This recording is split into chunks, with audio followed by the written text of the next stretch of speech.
Bismillahirrahmanirrahim. Assalamualaikum warahmatullahi wabarakatuh. Alhamdulillahirabbil alamin wassalatu wassalamu ala Rasulillah. Senang sekali berjumpa kembali di channel Donditan dan juga channel Menahem Ali Official serta channel Geraham. Pada malam hari ini kita akan melakukan sesi santai ya, sesi Q&A bersama Ustadz Menahem Ali.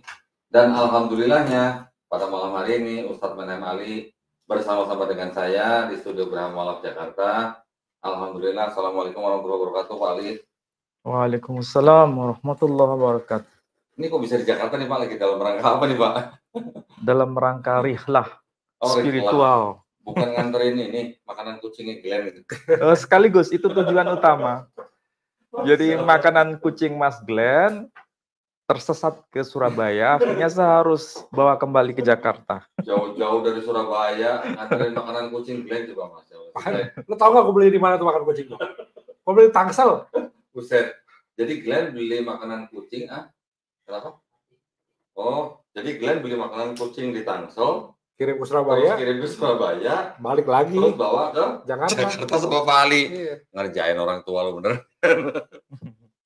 Maaf. Tes audio, oke? Sip ya. Alhamdulillah. Nah, pada malam hari ini karena Pak Ali berada di samping saya, jadi kita mau ngobrol santai-santai aja ya, supaya ya mungkin banyak pemirsa sebenarnya pengen nanya sama Pak Ali langsung. Cuman kalau di kajian kita yang sebelum-sebelumnya atau biasanya kan terbatas gitu ya. Dan kita tidak melayani pertanyaan. Nah, pada malam hari ini karena Pak Ustadz Ali sedang libur nih, lagi santai di Jakarta nih. Jadi menerima pertanyaan ya Pak ya, malam ini ya. Pertanyaan pertama udah muncul nih. Udah muncul, Masya Allah. Nah, taruh dulu. Sebelum kita mulai acara kita, seperti biasa, saya ingin mengundang ya para pemirsa yang ingin membantu perjuangan dakwah kami, atau juga menyalurkan zakat sedekah infaknya, silakan bisa dikirimkan ke Bank Syariah Indonesia atau BSI dengan nomor rekening 111889988 ya atas nama YPM atau Jakarta, dan konfirmasi bisa dikirimkan ke nomor handphone 0812 3280 2080. Semoga partisipasi para pemirsa diterima di sisi Allah Subhanahu wa taala sebagai amal jariah. Amin ya rabbal alamin. Nah, sekarang kita mulai. Udah ada pertanyaan, Glenn? Udah itu. Mau ditampilin apa mau dibacain aja? Nanti ditampilin. Cuman gini ya, ini para pemirsa ya. Ini kan ya walaupun kita ada buku-buku di belakang saya, ada Pak Ustadz Menahem Ali di sini. Mungkin belum tentu semuanya nanti bisa terjawab. Nah, nanti kalau yang ada yang tidak terjawab, nanti kita jawab di sesi yang lain gitu ya, Pak Ali ya. Nah, jadi kalau misalnya nanti ada pertanyaan yang tidak berhubungan dengan kekristenan atau Islam, nanti bisa kita jawab di kesempatan yang lain, oke? Baik. Iya, Glenn, nanti mau ada door prize kan, Glenn? Iya. Apa door prize-nya? Makanan kucing? Iya. Makanan kucing. Baik. Nah, para pemirsa, kita pilih dulu ya pertanyaan ya. Mau nanya-nanya tapi sudah lupa. Ini ada yang mau nanya tapi sudah lupa, gimana nih? Atau gini, Pak Ali mungkin bisa cerita sedikit sebelum kita sambil nunggu pertanyaan yang masuk. Pak Ali gimana ceritanya kok bisa jalan-jalan ke Jakarta akhir tahun ini karena libur atau gimana, Pak? Ya, sebetulnya kalau akhir tahun tuh kan bisa dikatakan tutup buku mengenai perkuliahan. Oh, jadi sudah selesai ujian, tinggal sekarang koreksi. Oh, gitu. Nah, jadi masuk untuk semester depan perkuliahan tuh tanggal kira-kira akhir Januari. Lama amat, Pak? Ya. Wih, sekitar akhir Januari. Oh, berarti Pak Ali bisa di Jakarta sampai akhir Januari berarti? Oh, jangan. Kan sampai akhir Januari ya? Apa kali? Saya hari Senin sudah harus ke Surabaya. Oh, Senin. Wow, cepet amat, Pak. Masya Allah. Nah, terus berarti kalau perkuliahan itu Bapak sekarang sedang ngecek nilai gitu ya? Terus nanti awal Januari baru perkuliahan masuk kembali. Masuk lagi? Oh gitu. Nah, terus tadi sampai akhir Januari itu apanya, Pak? Yang akhir Januarinya proses perkuliahan sudah mulai aktif. Oh gitu.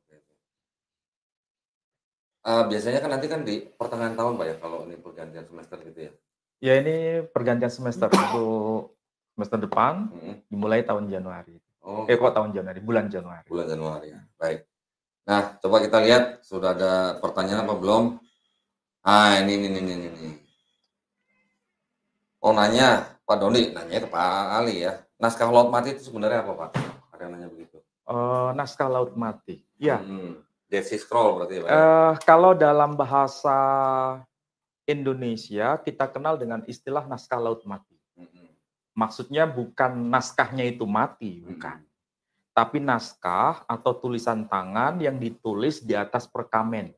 Perkamen itu semacam kulit binatang yang disamak, kemudian dipakai sebagai bahan untuk menulis teks. Dan itu merupakan karakter dari manuskrip versi Timur Tengah, khususnya dari tradisi Yudaisme atau tradisi Yahudi. Dan itu bentuknya gulungan. Makanya disebut Megillot. Megillot itu artinya sesuatu yang digulung. Jadi bukan dalam bentuk buku yang dijilid seperti ini, ya, tapi digulung. Ya. Nah, kemudian dimasukkan ke dalam sebuah tempayan. Nah, itu gambaran sekilas info mengenai apa itu naskah Laut Mati. Nah, naskah Laut Mati itu sekali lagi ditemukan di kawasan yang disebut kawasan apa itu Laut Mati. Nah, Laut Mati itu kalau kita tahu di internet dan buku-buku daras yang kita baca, kalau kita berenang ke situ, meskipun kita nggak bisa berenang, itu nggak akan tenggelam. Ngambang ya, Pak, ya? Karena kadar garamnya sangat tinggi. Sekali, ya. Seperti kalau kita sedang rebahan di atas kasur air, kita nggak akan tenggelam meskipun nggak bisa berenang. Ngambang gitu ya. Dan naskah itu bukan berada di dalam kedalaman Laut Mati, itu bukan, tapi di daratan sekitar Laut Mati. Dan di situ ada banyak gua. Nah, kebetulan naskah-naskah Laut Mati yang sudah ditemukan oleh para ahli itu ada sekitar 11 gua. 11 gua. Gua pertama itu ditemukan pada tahun 1947 Masehi. Yang pertama kali menemukan manuskrip itu bukan orang lain, bukan non-Muslim, tapi orang Islam itu sendiri. Dan uniknya dari kalangan Bani Ishmael, keturunan orang-orang Ishmael. Jadi kita punya kontribusi besar terhadap penemuan naskah Laut Mati. Dan dalam penemuan berikutnya, orang-orang dari Bani Ishmael itu banyak memiliki peran. Baik gua pertama, kedua, ketiga, keempat, dan seterusnya. Dan yang melanjutkan untuk penelitian itu adalah dari kalangan Yahudi dan Kristen. Ya, tapi penemunya adalah umat Islam itu sendiri dari kalangan Bani Ishmael. Jadi ini yang tidak pernah diketahui oleh sebagian besar kita. Seakan-akan kita nggak punya kepentingan dalam persoalan naskah Laut Mati. Nah, masalahnya memang kita harus akui, hanya sebagian kecil di antara para akademisi kita yang peduli dengan naskah Laut Mati. Karena itu bukan ditulis dalam bahasa Arab, bukan dalam huruf Arab, tapi ditulis dengan aksara Ibrani, kemudian aksaranya itu sangat khas ya, dan tidak semua orang bisa baca. Dan itu aksara yang di naskah Laut Mati itu belum ada nikut ya, Pak, ya? Belum ada nikut, maksudnya tidak ada tanda vokalnya. A, I, U, E-nya nggak ada. Tanda fathah, kamesh nggak ada semua. Nah itu di apa namanya, Pak? Ditengarai naskah itu ditulis kira-kira di abad keberapa, Pak? Para ahli menyimpulkan batas paling awal dan batas paling akhir, kalau dalam istilah filologi, ilmu yang saya tekuni itu disebut terminus ad quem dan terminus ad quo.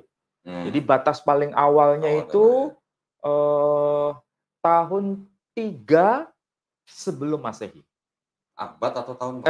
Abad ketiga sebelum Masehi. Ya. Dan paling akhir itu abad pertama Masehi. Jadi dari abad 3 sampai abad pertama sebelum Masehi, Pak. Ya. Dan saya kira itu berarti naskah itu sangat tua dalam konteks kajian keilmuan ya. Tapi paling tua itu memang abad ketiga sebelum Masehi. Bahkan tidak ditemukan lagi naskah sebelum itu. Nah, kalau yang di abad ke-6 yang dianggap disusun oleh Ezra itu? Nah, bukan ada ke-6 Masehi, abad Sebelum ke-6 sebelum Masehi. Iya. Itu memang disimpulkan penulisan ulang atau diingat kembali oleh Ezra, karena naskah yang paling tua, yang paling kuno itu nggak ada dalam data historis. Ezra menuliskan ulang, itu pun kita nggak ada data manuskrip. Aslinya juga tidak ada. Nggak ada. Itu hanya semacam pengetahuan. Tapi kan itu yang digunakan untuk diterjemahkan ke Septuaginta ya Pak ya? Iya. Di abad ketiga sebelum Masehi. Iya. Terus kemudian ada penulisan lagi dari abad ketiga sebelum Masehi sampai abad pertama sebelum Masehi yang ditemukan dikenal sebagai Dead Sea Scroll atau naskah Laut Mati. Nah, terus kalau 1947 Pak berarti kira-kira 2 tahun sebelumnya di Mesir Pak, itu juga ditemukan naskah-naskah atau gulungan-gulungan yang disebut dengan Nag Hammadi ya, Nag Hammadi Library ya Pak ya. Betul. Itu ditemukan di desa Nag Hammadi ya, di Mesir. Kalau itu sama sekali berbeda dengan yang Dead Sea Scroll kan Pak? Oh, sama sekali beda. Jadi ringkasnya secara sederhana kalau orang awam bisa memahami. Kalau Dead Sea Scroll itu adalah kitab-kitab suci dalam makna kitab Yahudi. Ya. Sedangkan kalau Nag Hammadi itu kitab-kitab suci dalam konteks agama Kristiani yang dianggap apokrif. Oke. Jadi yang dibidatkan oleh kekristenan pada saat itu ya Pak ya? Dibidatkan oleh sekte pada masa penguasa. Sekte yang hadir pada masa penguasa. Ya, jadi kalau boleh dibilang berarti Nag Hammadi itu adalah gospel yang tidak dikanonkan ya Pak ya? Ya, istilahnya gospel yang tidak dianggap resmi. Ya. Kalau yang dianggap resmi kan cuma 4. Ya. Ada yang disebut Injil Sinoptik, ya kan? Matius, Markus, Lukas, ya, dan Yohanes. Itu yang disebut Injil-Injil yang resmi, atau Injil-Injil kanonik. Nah, sementara di luar itu, Injil Thomas, kemudian Injil Maria, kemudian Injil Yakobus, Injil Petrus, dan termasuk juga Injil Nikodemus, itu semua dianggap apokrif. Jadi kalau yang Nag Hammadi Library itu hubungannya dengan kekristenan, kalau yang Dead Sea Scroll ini hubungannya dengan Judaism ya, Judaism atau Yahudi ya. Ya, cukup jelas ya, pemirsa ya. Kalau yang Dead Sea Scroll ini Pak, apakah ini dipakai sebagai bahan untuk diterjemahkan ke Bible yang dalam bentuk sekarang ini? Ya, kalau kita tahu Bible versi bahasa Inggris yang kita kenal yang paling tua ya, itu kan versi King James Version, KJV kalau kita menyebutnya, KJV, King James Version. King James Version ini memang ditulis sebelum ditemukannya manuskrip Dead Sea Scroll, sehingga banyak hal yang menjadi perhatian para sarjana yang muncul kemudian baru mempertimbangkan pentingnya apa itu Dead Sea Scroll, sehingga muncul nanti yang kita kenal sekarang NIV, New International Version. Nah, itu sudah memperhitungkan pertimbangan dari manuskrip Dead Sea Scroll. Sehingga kalau kita baca antara versi King James Version dengan NIV, ada perbedaan-perbedaan. Nah, kenapa berbeda? Karena yang satu ada informasi tambahan dari Dead Sea Scroll yang dianggapnya lebih mendekati orisinalnya. Nah, itu kalangan para sarjana sudah melakukan itu. Kalau yang Dead Sea Scroll itu berarti dia semuanya hanya kitab-kitab yang ada di dalam apa yang disebut dengan Perjanjian Lama sekarang ya Pak ya? Termasuk dengan yang Deuterokanonika juga nggak Pak? Kalau Deuterokanonika tidak ditemukan di Dead Sea Scroll. Ada sih yang mengatakan ditemukan, tapi masih diragukan oleh para ahli. Karena tidak sempurna, tidak lengkap, dan fragmennya pun bisa itu masuk kategori versi PL, tapi juga bisa masuk versi PB. Makanya diperdebatkan. Tapi mayoritas mengatakan itu adalah dari PL, Perjanjian Lama. Pak Ali kan berarti kan sudah pernah mempelajari lah ya aksara-aksara yang ada di dalam DSS kan Pak ya? Dead Sea Scroll. Iya. Ada nggak Pak pengaruh bahasa Aramaik Pak di dalam DSS? Kalau bahasa Ibrani yang dipakai dalam manuskrip Dead Sea Scroll, pengaruh bahasa Aramaik itu memang ada. Bahkan manuskrip yang ditulis dalam bahasa Aramaik dan juga disebut Targum di situ. Misalnya Targum Ayub. Itu bahasanya Aramaik. Oh gitu. Ada dalam temuan Dead Sea Scroll. Di dalam kumpulan Dead Sea Scroll itu iya, Pak, dalam bahasa Aramaik. Bahasa Aramaik. Jadi bahasa Aramaik dan bahasa Hebrew atau Ibrani zaman itu menjadi bahasa semacam bahasa akademik dan sekaligus bahasa religius dalam tradisi Yahudi. Sehingga dua bahasa itu menjadi penting. Yang lebih aneh menurut saya, mengapa tidak ditemukan manuskrip berbahasa Yunani di sekitar naskah Laut Mati? Itu pertanyaan besar bagi saya. Apakah ini orang-orang yang disebut kaum Essene sangat begitu anti dengan bahasa yang disebut sebagai bahasa kolonial? Karena bahasa kolonial itu bukan sekedar penguasanya dari kalangan Romawi yang sangat begitu melegalkan bahasa Yunani, tapi bahasa Yunani dianggap sebagai representasi bahasa penjajahan. Sehingga tidak satupun manuskrip dalam Dead Sea Scroll ditulis dalam bahasa Yunani. Bahkan dalam bahasa Latin pun tidak. Ya, Pak, ada anggapan kalau Yahudi kelompok Essene itu sejalan atau sepemahaman dengan kekristenan yang terbentuk yang sampai sekarang itu, Pak. Itu menurut Pak gimana? Betul nggak, Pak? Kaum Essene itu sebetulnya bukan bagian dari kekristenan sebenarnya. Tapi dianggap sebagai bagian dari tradisi Yahudi. Agama Yahudi, murni agama Yahudi. Kalau itu dikait-kaitkan dengan kelompok kaum Kristen, biasanya dimaksud di sini adalah kaum Ebionit. Ebionim kalau bahasa Ibraninya. Orang-orang Ebionim. Nah, mereka ini yang quote and quote dalam tanda kutip lebih dekat dengan tradisi Islam. Karena menganggap bahwa Nabi Isa atau Yesus Kristus itu hanya sekedar manusia biasa yang dilantik sebagai nabi atau sebagai rasul. Dan kelahirannya bahkan kelahiran biasa, bukan kelahiran istimewa. Bukan dari perawan suci. Bukan dari perawan suci. Makanya ada Injil Ebionit. Itu ada Injil Ebionit. Tapi kalau Essene itu lebih mengarah pada tradisi Keyahudian. Karena kan di Yahudi kita tahu Pak ya, ada kelompok Farisi yang memang mereka jalurnya itu adalah jalur rabi-rabi. Kalau nanti ada lagi kelompok Saduki yang mereka dekat dengan pemerintahan juga. Filsafat Stoa misalnya. Terus kemudian ada kelompok Essene. Kalau nggak salah Pak, di Essene itu ada kayak semacam pemahaman yang sejalan gitu dengan Kristen. Tapi mengenai masalah mistisnya gitu Pak ya. Jadi apa namanya? Misalnya Ben Haor, anak-anak Bene Haor, anak-anak terang. Kayak gitu-gitu loh Pak. Mirip-mirip. Jadi ada dugaan atau ditengarai bahwa yang kelompok Essene ini salah satu apa ya namanya cikal bakal gitu Pak dari kekristenan gitu. Sebetulnya bukan cikal bakal, itu sebetulnya wacana besar yang kita harus tahu bahwa kekristenan itu kan tidak mungkin melepaskan dari tradisi Yahudi. Jadi wacana keyahudian itu sangat begitu melekat dalam tradisi kekristenan karena menjadi sumber pertama. Sedangkan apa yang disebut sebagai anak-anak terang, anak-anak gelap itu biasa dalam tradisi Yahudi. Nah, tapi kan anak-anak terang yang dipahami oleh kelompok Essene itu apakah sama dengan yang dipahami oleh kelompok Farisi gitu Pak?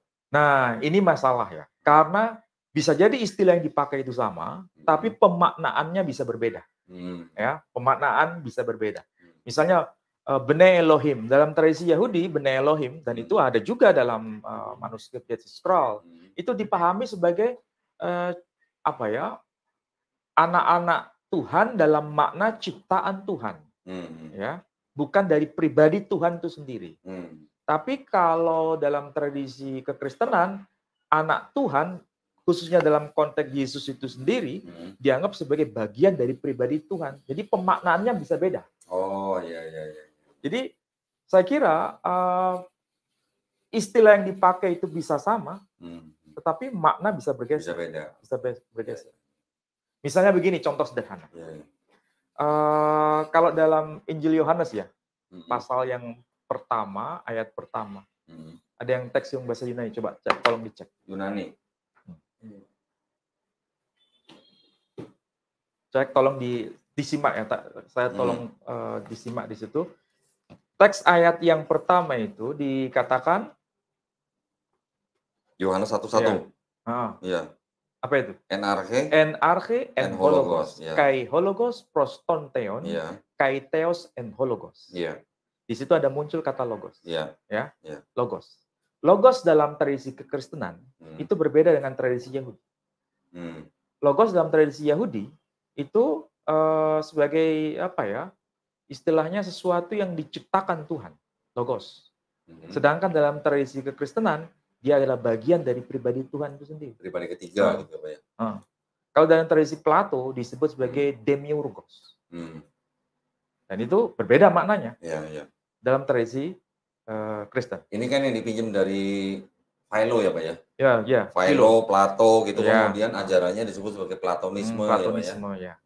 Bahkan di situ muncul satu kata yang sebenarnya itu dari tradisi apa ya? Tradisi Yunani atau memang tradisi Ibrani yang mengadopsi dari tradisi apa? Ibrani. Jadi maksudnya istilah ini sebenarnya istilah Yunani yang diibranikan atau istilah Ibrani yang diyunanikan. Itu menjadi perdebatan. Tapi kalau saya ditanya, apakah istilah eskenosen, kalau nggak salah ayat yang ke-14. Firman itu kemudian diam bersama-sama dengan kita ya, kalau nggak salah. 14 firman itu menjadi manusia. Menjelma menjadi manusia. Dan diam di antara kita. Tinggal di antara kita. Tinggal di antara kita itu, diam bersama kita itu dari kata eskenosen di sini muncul. Nah, eskenosen dalam bahasa Yunani, kalau saya ditanya, lebih dekat ke pengaruh bahasa Ibrani yang mengalami Helenisasi. Dari kata Shekhina. Shekhina itu artinya hadirat ilahi yang ada di tengah-tengah umat. Saya juga berpikiran begitu Pak. Pasti dari Ibrani diyunanikan. Ke Yunani, pasti diyunanikan. Gitu, ya. Karena tidak mewakili dari bahasa Yunani tidak cukup mewakili. Iya. Karena kan memang orang-orang Yahudi yang di Alexandria, Mesir kan memang juga mereka mengalami Helenisasi ya Pak ya. Dari penjajah Romawi kuno. Sehingga kalau diterjemahkan ke bahasa Yunani, nggak ada istilah Yunani yang tepat untuk mewakili istilah itu. Sehingga dipaksa istilah Ibrani diyunanikan. Makanya muncul kata eskenosen. Penyerapan gitu ya Pak. Ini kajian filologi penting. Eskenosen dari kata sekhina. Sekhina dari kata sakan. Dan itu dalam bahasa Arab juga ada. Sakana yaskun. Artinya diam. Tapi diam dalam makna positif. Ada kemuliaan di situ. Jadi ini kayak semacam penyerapan bahasa asing ya Pak ya. Masukkan ke dalam bahasa yang menerjemahkan gitu ya. Menulis gitu ya. Baik. Cukup jelas ya. Saya mau lihat lagi pertanyaan-pertanyaan yang lain. Pertanyaan sederhana tapi jawabannya panjang. Iya, panjang bener. Pertanyaan cuma 1 kalimat Pak. Jawabannya panjang banget. Masya Allah. Ini juga sering banyak yang menanyakan begini Pak. Kalau Kristen sama Nasrani itu sebenarnya sama atau beda sih Pak? Ya, kalau kita lihat dari perspektif Quran ya, kita tidak menemukan satupun kata Kristen. Ya memang karena itu bukan istilah Arab. Dalam Al-Quran juga kita tidak menemukan istilah Masihi. Padahal itu istilah Arab. Ya, di Timur Tengah orang-orang Kristen menyebut dirinya bukan Nasrani, tapi menyebut dirinya ana Masihi. Jadi saya seorang Masihi, artinya saya seorang Kristen. Dan di dalam Alkitab bahasa Arab, Bible bahasa Arab juga menggunakan istilah Masihi. Jadi bukan Nasrani. Nah, pertanyaannya sekarang, kenapa dalam Al-Quran itu muncul istilah Nasrani? Iya. Ya kan? Dulu saya berpikir itu beda loh Pak. Nah, setelah saya baca yang Quran surat At-Taubah ayat 30 itu, Nasrani menyebut Isa putra Allah. Terus apa bedanya sama Kristen yang sekarang gitu ya? Gimana tuh Pak? Ini pendekatan filologi itu penting sekali lagi, tidak gampang. Berarti nggak salah nih manggil profesor filologi. Bukan. Jadi Nasrani dalam bahasa Al-Quran itu memang lebih tepat dianggap sebagai serapan dari bahasa asing yang diarabkan dari kata Nasuraya. Nasuraya atau Nasurayo itu dari bahasa Aramaik. Nasurayo itu merupakan istilah yang muncul dalam teks Peshitta. Nah, teks Peshitta itu adalah Bible bahasa Aram atau lebih tepatnya bahasa Syriak yang kemudian kita bisa identifikasi itu lebih dekat dengan bahasa-bahasa Semitik termasuk bahasa Arab itu. Nah, Quran mengadopsi istilah itu, dan Quran biasa kalau mengadopsi di sini karena itu menjadi sebuah wacana besar untuk menggambarkan satu komunitas.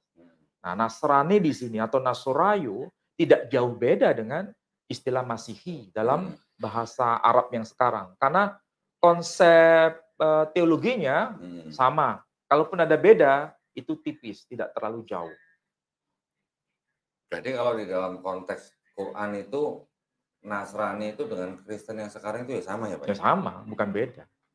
Kan ada yang bilang kalau Nasrani itu adalah pengikut Yesus Kristus yang berasal dari Nazaret gitu Pak. Ya, karena memang Nasorayo itu kalau bahasa Ibraninya sang tokoh itu disapa dengan Hanosri. Hanosri. Sedangkan komunitasnya disebut Nasorayo. Artinya orang-orang yang mengikuti orang Nazaret. Orang Nazaret itu. Gitu ya. Orang Nazaret itu bergelar Yeshu Hanosri. Yesus orang Nazaret. Yesua Hamasiah gitu ya kalau bahasa Ibrani. Bukan, Yesus Hanosri. Jesus Hanosri, of Nazaret. Jesus of Nazaret. Nah, itu kalau kita lihat teks Peshitta disebut Iso Hanosri atau Yeshu Hanosri. Ya, mudah-mudahan pemirsa yang nanya nih ini yang nanya guru nih Pak. Guru pencipta lagu nih. Ukti ini, Uktisi. Masya Allah. Ini bikin lagu buat semua guru-guru atau buat mujahid-mujahid muslim nih Pak. Masya Allah, terima kasih ya pertanyaannya ya. Baik, nah kita lanjutkan lagi dengan pertanyaan yang lain. Mana nih, sebentar. Nah, ini aduh. Oh, yang Wahyu 3:14 tuh Pak. Nanti dulu, ini dulu nih. Hindu punya Trimurti Pak. Kristen punya Trinitas. Kisahnya Yesus dan Krishna hampir sama. Apakah Kristen meniru Hindu Pak? Ini pertanyaannya nih. Saya harus menjawab dari sisi historis. Ya. Kalau dari sisi teologis saya nggak mau komentar, karena itu menyangkut iman masing-masing. Ya. Kalau dari sisi historis, agama Hindu itu agama yang lebih tua. Ya. Siapapun kita, apa latar agama kita. Kalau kita bicara dari sisi kesarjanaan, kita semua sepakat bahwa agama Hindu itu sangat tua dibanding agama-agama lain. Termasuk agama Yahudi tidak jauh lebih tua dibanding agama Hindu. Jadi kalau kita tahu agama Hindu mengenal Trimurti, kemudian agama Kristen mengenal Trinity, ya karena adanya kesamaan itu bisa jadi sama karena memang secara teologis ada kesamaan, tetapi tidak sama persis, ya, tidak sama persis. Hanya istilah yang dipakai ada kemiripan. Tetapi kalau dari sisi zaman yang lebih tua memang agama Hindu. Dan Hindu ketika ditanya apa yang dimaksud dengan Brahma, Wisnu, Shiva. Brahma, Wisnu, Shiva itu bukan sesuatu yang berbeda. Itu sesuatu yang satu, tapi merefleksikan dirinya dalam 3 kuasa. Satu kuasa mencipta, satu kuasa memelihara, dan satu kuasa melebur. Satu pribadi itu Pak? Satu pribadi. Cuma Brahma bukan Siwa, Siwa bukan Wisnu, Wisnu bukan Brahma. Tetapi hakikatnya dia adalah Mahadeva. Paham maksud saya? Sama ya Pak ya, kayak Trinitas Pak ya? Saya nggak mau bicara Trinity, saya hanya bicara Trimurti. Sebagaimana penjelasan Hindu. Ya. Nah, Wisnu itu sesuatu yang tidak bisa digambarkan seperti apa. Tapi ketika dia inkarnasi menjadi Krishna, barulah kita bisa paham apa itu Wisnu. Karena dia memelihara jagat semesta ini. Dan dia menjelma bukan hanya sekali, berkali-kali. Penjelmaan pertama menjadi Matsya, yang pernah saya jelaskan pada masa Kisah Manu. Kemudian pada masa ini ya, reinkarnasi yang ke-8 kalau nggak salah, baru Krishna muncul. Nah, Krishna itu adalah penjelmaan yang paling sempurna, karena mewakili pribadi Tuhan yang istimewa dari pribadi yang kedua, yakni Vishnu. Nah, ketika menjelma menjadi manusia, Krishna lahir dengan secara ajaib. Dan dia bisa berjalan di atas air, dia bisa menghidupkan orang mati. Punya murid berapa tuh Pak? Kalau muridnya lebih dari 12. Oh, benar. Tapi secara kisahnya ada kemiripan memang dengan Kristus. Krishna, Kristus. Yang menarik, iya ya. Orang-orang Kristen di Kerala, India, orang-orang Kristen ya di Kerala, India. Kerala itu wilayah India bagian selatan. Itu kan sebagai penutur bahasa Malayalam,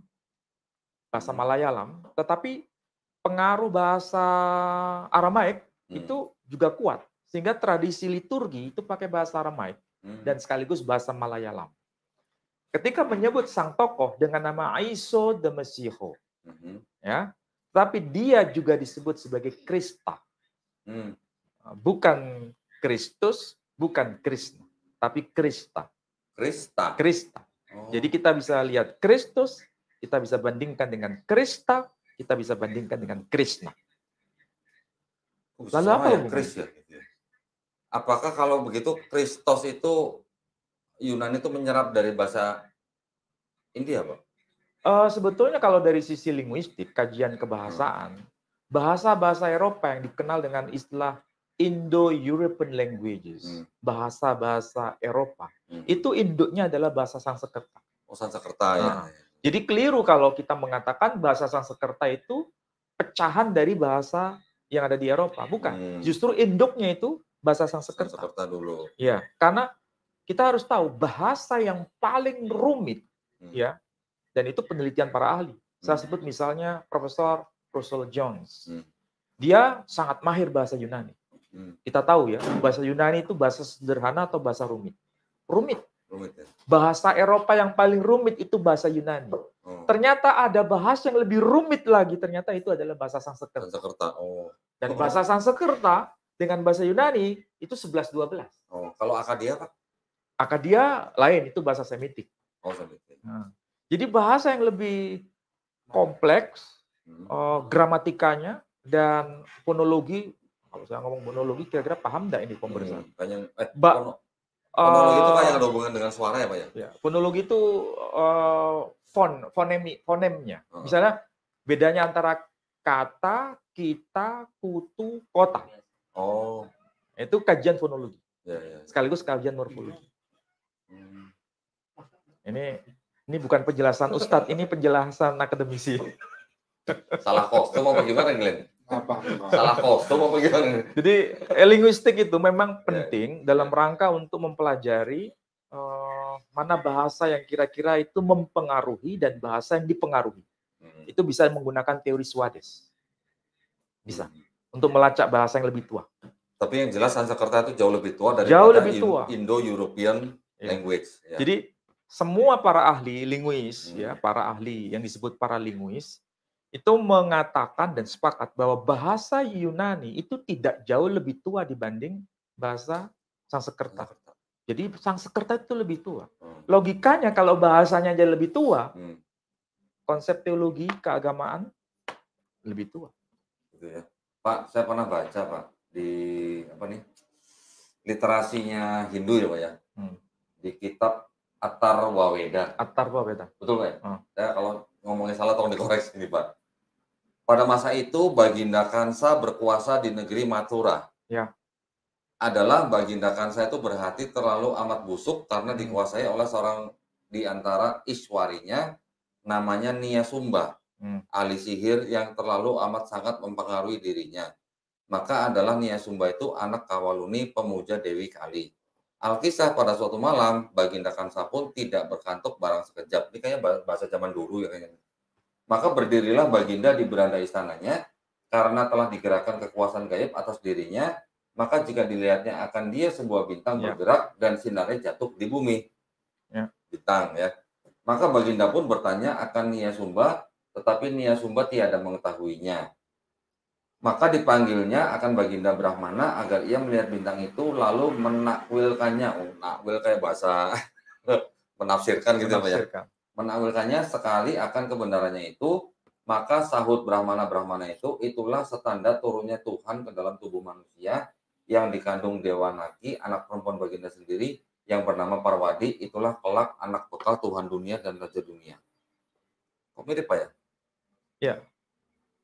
Ada kemiripan dengan kisah Herodes. Kok mirip ya? Ya. Jadi sudah selesai itu. Satu lagi Pak nih. Di kitab Krisnawatar Pak ya? Krisnawatar. Maka dikerahkan baginda Kansa akan sekalian bala tentaranya untuk membunuh semua anak laki-laki dari 2 tahun ke bawah dalam negeri Mathura dan semua jajahannya. Kok saya jadi ingat Herodes Pak yang mau membunuh anak-anak itu yang namanya 2 tahun di bawah. Itu berarti Pak Dondi sudah menerapkan yang namanya teori intertekstualitas. Kalau Pak Dondi baca buku seorang pakar sastra dari Prancis namanya Julia Kristeva, ahli semiotik. Salah satu poin sub bahasan yang dia bahas adalah intertekstualitas. Dia berkata bahwa teks itu tidak ada yang mandiri. Teks itu tidak ada yang tiba-tiba muncul tanpa ada sesuatu yang mengelilinginya. Jadi tidak ada ceritanya teks itu lahir di ruang hampa. Berarti teks itu sebenarnya ada jaringan dengan teks-teks yang lain. Nah, itu menurut teori Julia Kristeva.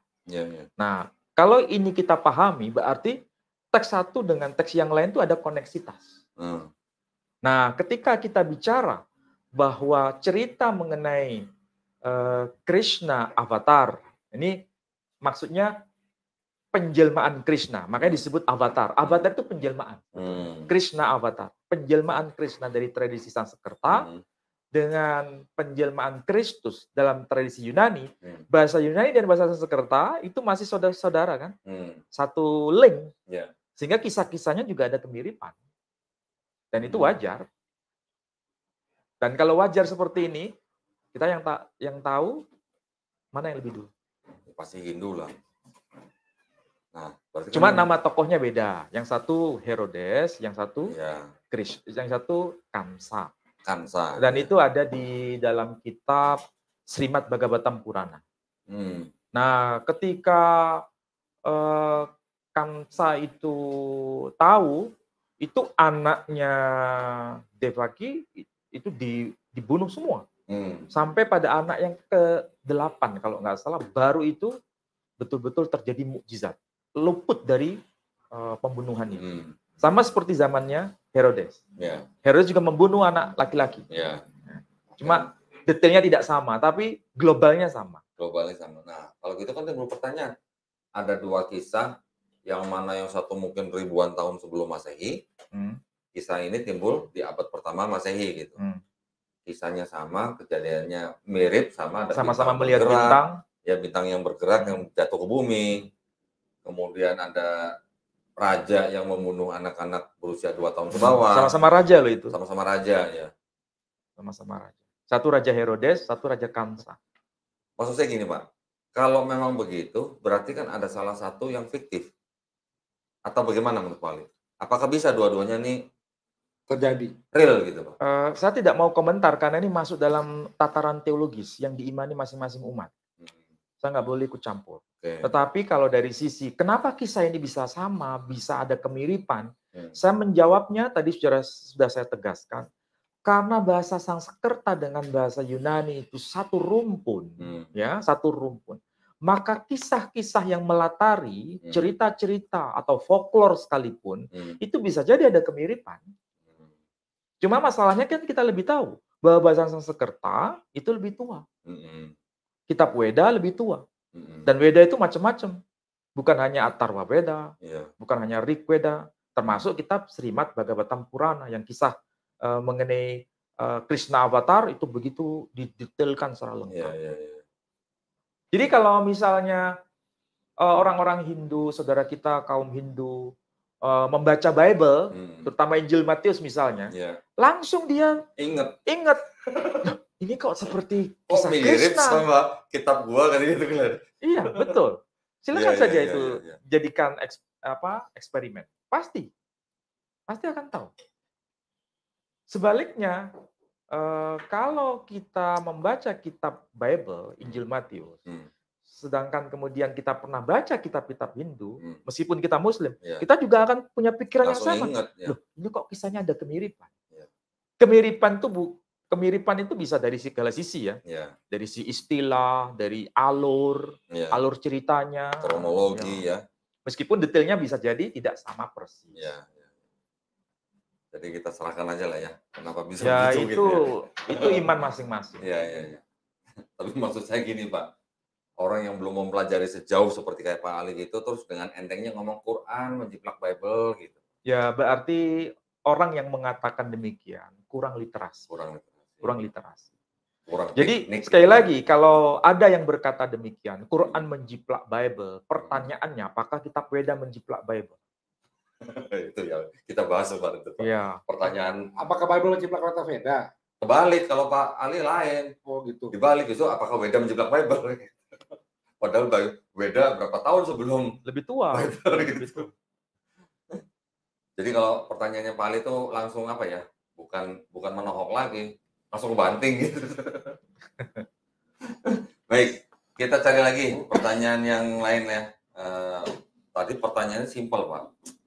Ini kalau satu pertanyaan jawabannya 20 menit, 30 menit bisa kapan kelar nih? Bapak udah siap begadang? Kan saya nggak bawa referensi aja di kepala saya. Iya. Itu aja udah panjang, apalagi bawa buku ya? Itu aja udah panjang, apalagi bawa amunisi, waduh. Masya Allah. Oke, coba kita lagi cari pertanyaan-pertanyaan yang lain. Oh iya, mengenai Krishna tadi ya, Krishna Avatar. Gampang. Krishna Avatar itu ada pernyataan tegas dari Sri Krishna. Dia adalah penjelmaan dan selalu menjelma.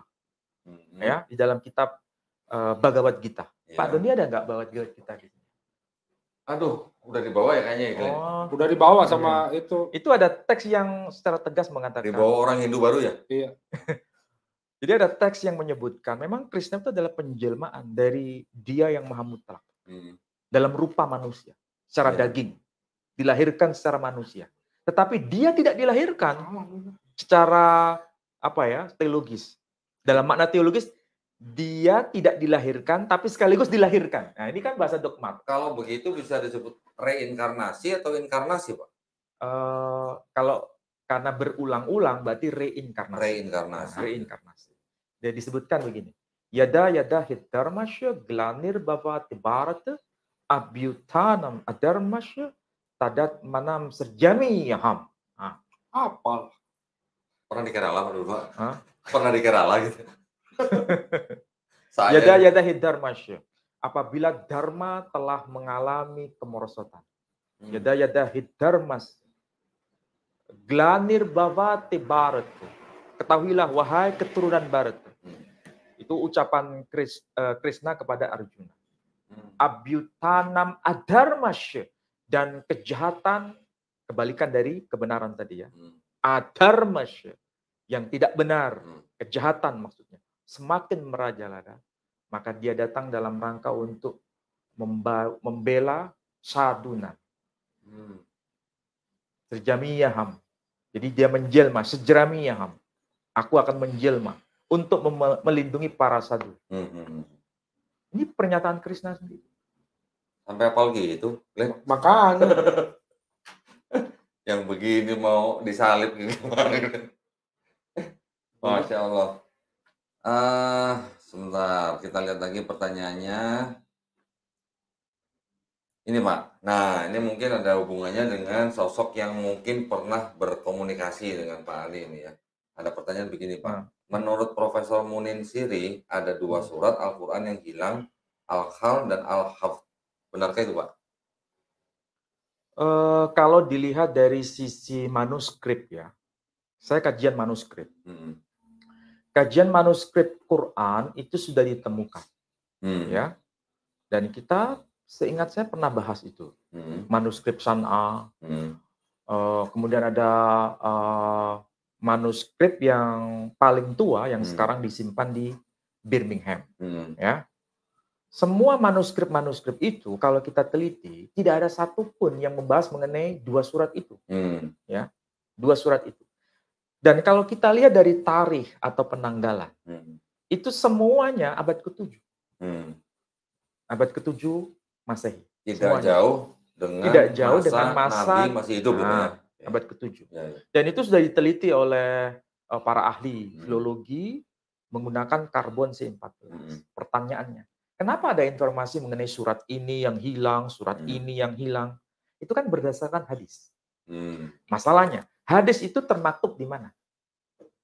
Di tulisan siapa? Masa hidup tahun berapa? Semuanya itu justru setelah abad ke-7. Pertanyaan sekarang, informasi mana yang harus kita terima? Informasi yang lebih awal atau informasi yang baru? Informasi abad ke-7 atau informasi setelah abad ke-7? Apalagi informasi abad ke-7 itu ketika divalidasi, sanadnya itu tidak benar. Sanadnya. Pembawa hadis, maksudnya yang meriwayatkan hadis. Itu sudah validasi oleh para ulama yang kompeten di bidang ilmu hadis. Pembawa informasi hadis ini tidak thiqah, tidak kuat hafalannya, tidak dobit, atau dia tidak memiliki kesempurnaan karakter. Itu sudah diteliti. Apalagi ini dokumen setelah abad ke-7. Kalau saya tanya kepada Pak Dondi secara jujur, ini lepas dari agama, dokumen yang lebih tua itu lebih terjamin enggak dengan dokumen yang lebih muda? Tentu saja yang tua yang lebih terjamin, Pak. Udah gitu ya. Jadi apapun informasi, ini hadisnya mengatakan begini, mengatakan begitu. Tapi kalau ternyata itu dokumen lebih muncul kemudian dibanding dokumen Quran yang lebih awal, abad ke-7, maka sebagai sikap akademisi yang baik, rujuk pada dokumen yang lebih awal. Kan selama ini kalau kita diskusi dalam konteks lintas agama sekalipun, kita kan selalu menggunakan dokumen tertua. Iya kan? Bukan dokumen yang paling muda, tapi dokumen yang paling tua. Ya, mudah-mudahan menjawab pertanyaan ya. Next, surat apa nih? Pertanyaan. Oh, ini mantan mualaf. Surat manakah yang menjelas bahwa Tuhan Mekah mengakui Yesaya nabinya? Yesaya nggak disebut dalam Quran, setahu saya Pak ya? Gimana? Tuhan mana? Surat manakah yang menjelaskan bahwa Tuhan Mekah mengakui Yesaya nabinya? Oh, berarti belum pernah baca Quran. Yang nanya ini berarti belum pernah baca Quran full nih. Ya. Yesaya tidak disebutkan dalam Quran kan. Terus nanya surat mana yang menjelaskan bahwa Tuhan Mekah mengakui Yesaya nabinya? Ya emang nggak ada. Ya iya berarti ini belum baca Quran yang nanya berarti kan. Oh iya, ngomong-ngomong PR-nya dikerjain dulu ya, mantan mualaf ya. Baik, selanjutnya. Tahu. Apa nih mau nanya? Bapak mungkin tahu yang apakah benar Ramses II itu adalah Firaun zaman Musa dan tenggelam di Laut Merah? Ramses II. Kalau Firaun yang satu-satunya yang ditemukan cairan garam itu ada memang. Saya agak lupa namanya, apakah Ramses II atau Ramses apa gitu. Yang saya pernah baca Pak, justru Ramses II ini yang dibuatkan paspor untuk masuk ke negara Prancis. Waktu mau dipinjam oleh negara Prancis untuk diteliti, ya memang yang dimaksud itu Ramses II Pak, yang sebagai Firaun itu. Yang ada cairan garam itu. Iya, justru dia adalah satu-satunya mayat yang harus dibuatkan paspor karena mau masuk ke negara Prancis. Karena di negara Prancis itu ada aturan siapapun yang masuk negara Prancis harus berpaspor. Gitu. Jadi saya pernah lihat fotonya, tulisannya Ramses II, born 3000 BC. Gitu. Dan itu unik ya, karena dalam Quran itu sendiri diceritakan bagaimana Firaun pada zaman Musa itu diselamatkan mayatnya itu sebagai bukti bahwa ini fakta historis, jangan boleh hilang. Dan ternyata betul. Sampai sekarang masih kita bisa saksikan Ramses II ini yang sezaman dengan Musa. Nah, itu paspor yang fotonya paling menyeramkan ya dia itu, Pak. Karena sudah ribuan tahun. Jadi foto paspor. Kalau di Discovery dibahas waktunya tuh sama memang antara kehidupan Ramses II dengan keadaan Musa. Di Discovery Channel loh itu. Iya. Pak Dondi, saya agak penasaran dari penanya yang mantan tadi. Itu dia nggak pernah baca Quran. Ya begini. Memang kita harus akui jujur. Nama Yesaya tidak termaktub dalam Al-Quran. Ya. Tapi bukan berarti kita mengingkari Yesaya. sebagai seorang nabi. Karena di dalam Al-Quran itu walikulli qaumin had. Setiap umat itu ada nabi. Ya, 124.000. 124.000 nabi yang tidak dijelaskan dalam Al-Quran seluruhnya. Hanya sampel, ya, sampel. Sampelnya namanya disebutkan ada 25 nabi. 25. Dari sampel 25 nabi ini tidak semuanya diceritakan secara detail. Ya. Yang detail itu adalah 5 nabi. Dari 25 disampel lagi 5 nabi. 5 nabi yang disebut ulul azmi itu ceritanya detail. Ya. Kemudian disampel lagi cuman 1. Nah, ini sistematika Quran dalam menuturkan informasi sesuai dengan karakter Al-Quran itu sendiri. Nah, masalahnya begini.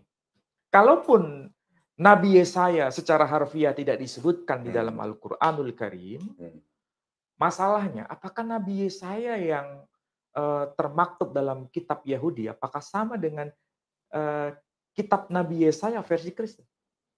Belum tentu, Pak. Iya kan? Belum tentu tuh, Pak. Itu yang harus ditujukan kepada yang bertanya. Ya. Mungkin nama Yesaya bisa sama. Ya. Tapi apakah isi kitab Nabi Yesaya versi Yahudi dengan versi Kristen itu sama atau beda? Kalau itu sebenarnya, Pak, saya berani memastikan beda, Pak. Memang berbeda.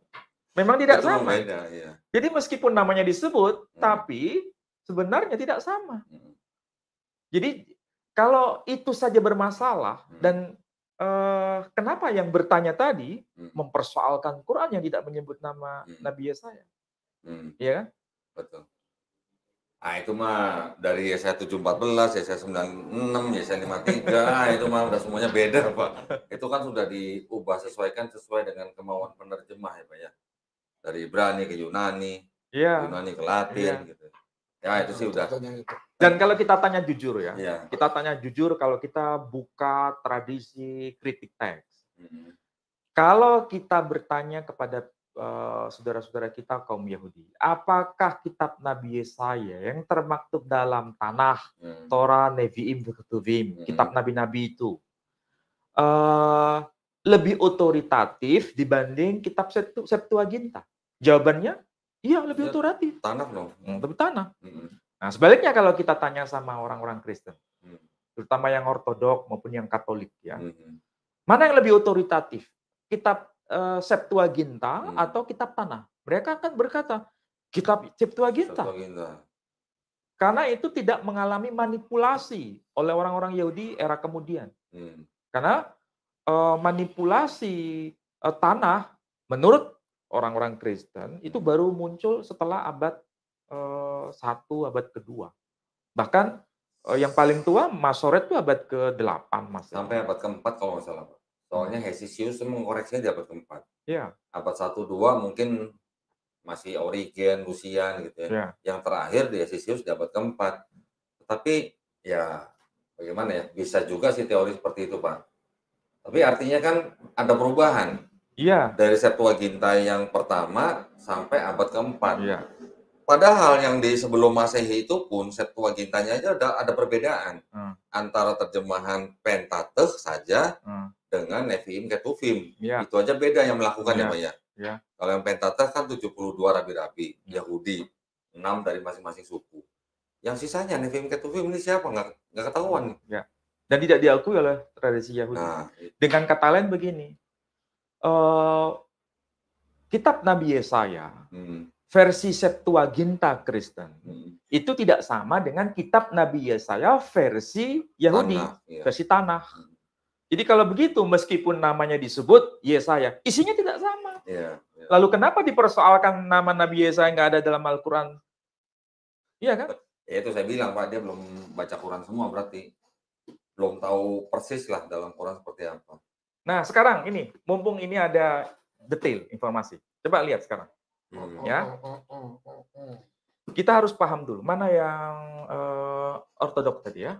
Ini Ethiopia, Pak. Ya, betul. Kalau kita lihat Bible, istilah yang dipakai sama atau beda? Istilah Bible sama. Setahu saya sama. Di Indonesia istilah yang dipakai Alkitab. Oke. Kalau kita sebut Al-Quran, nah, bayangan kita apa Al-Quran tuh? Mulai dari surat apa sampai surat apa? Ya dari Al-Fatihah sampai Anas. Anas. 114 surah. Semua sama. Seluruh dunia, ya. Seluruh dunia sama. Jadi kalau disebut Al-Quran, berarti surah Al-Fatihah sampai surah An-Nas. 114 surah. Ya. Clear. Ya. Very, very clear. Oke?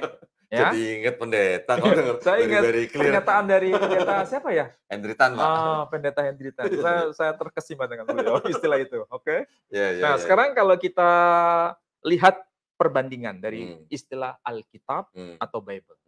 Kira-kira kalau orang berkata Alkitab atau Bible, yang dibayangkan tuh sama atau beda? Tergantung yang ditanya tuh, paham atau enggak tuh. Nah, tergantung dari sekte masing-masing. Tergantung dari kelompok. Iya. Nah, sekarang saya ambil contoh kasus saja. Ada yang disebut Orthodox Bible. Saya ambil contoh Ethiopian Bible. Ethiopian Bible.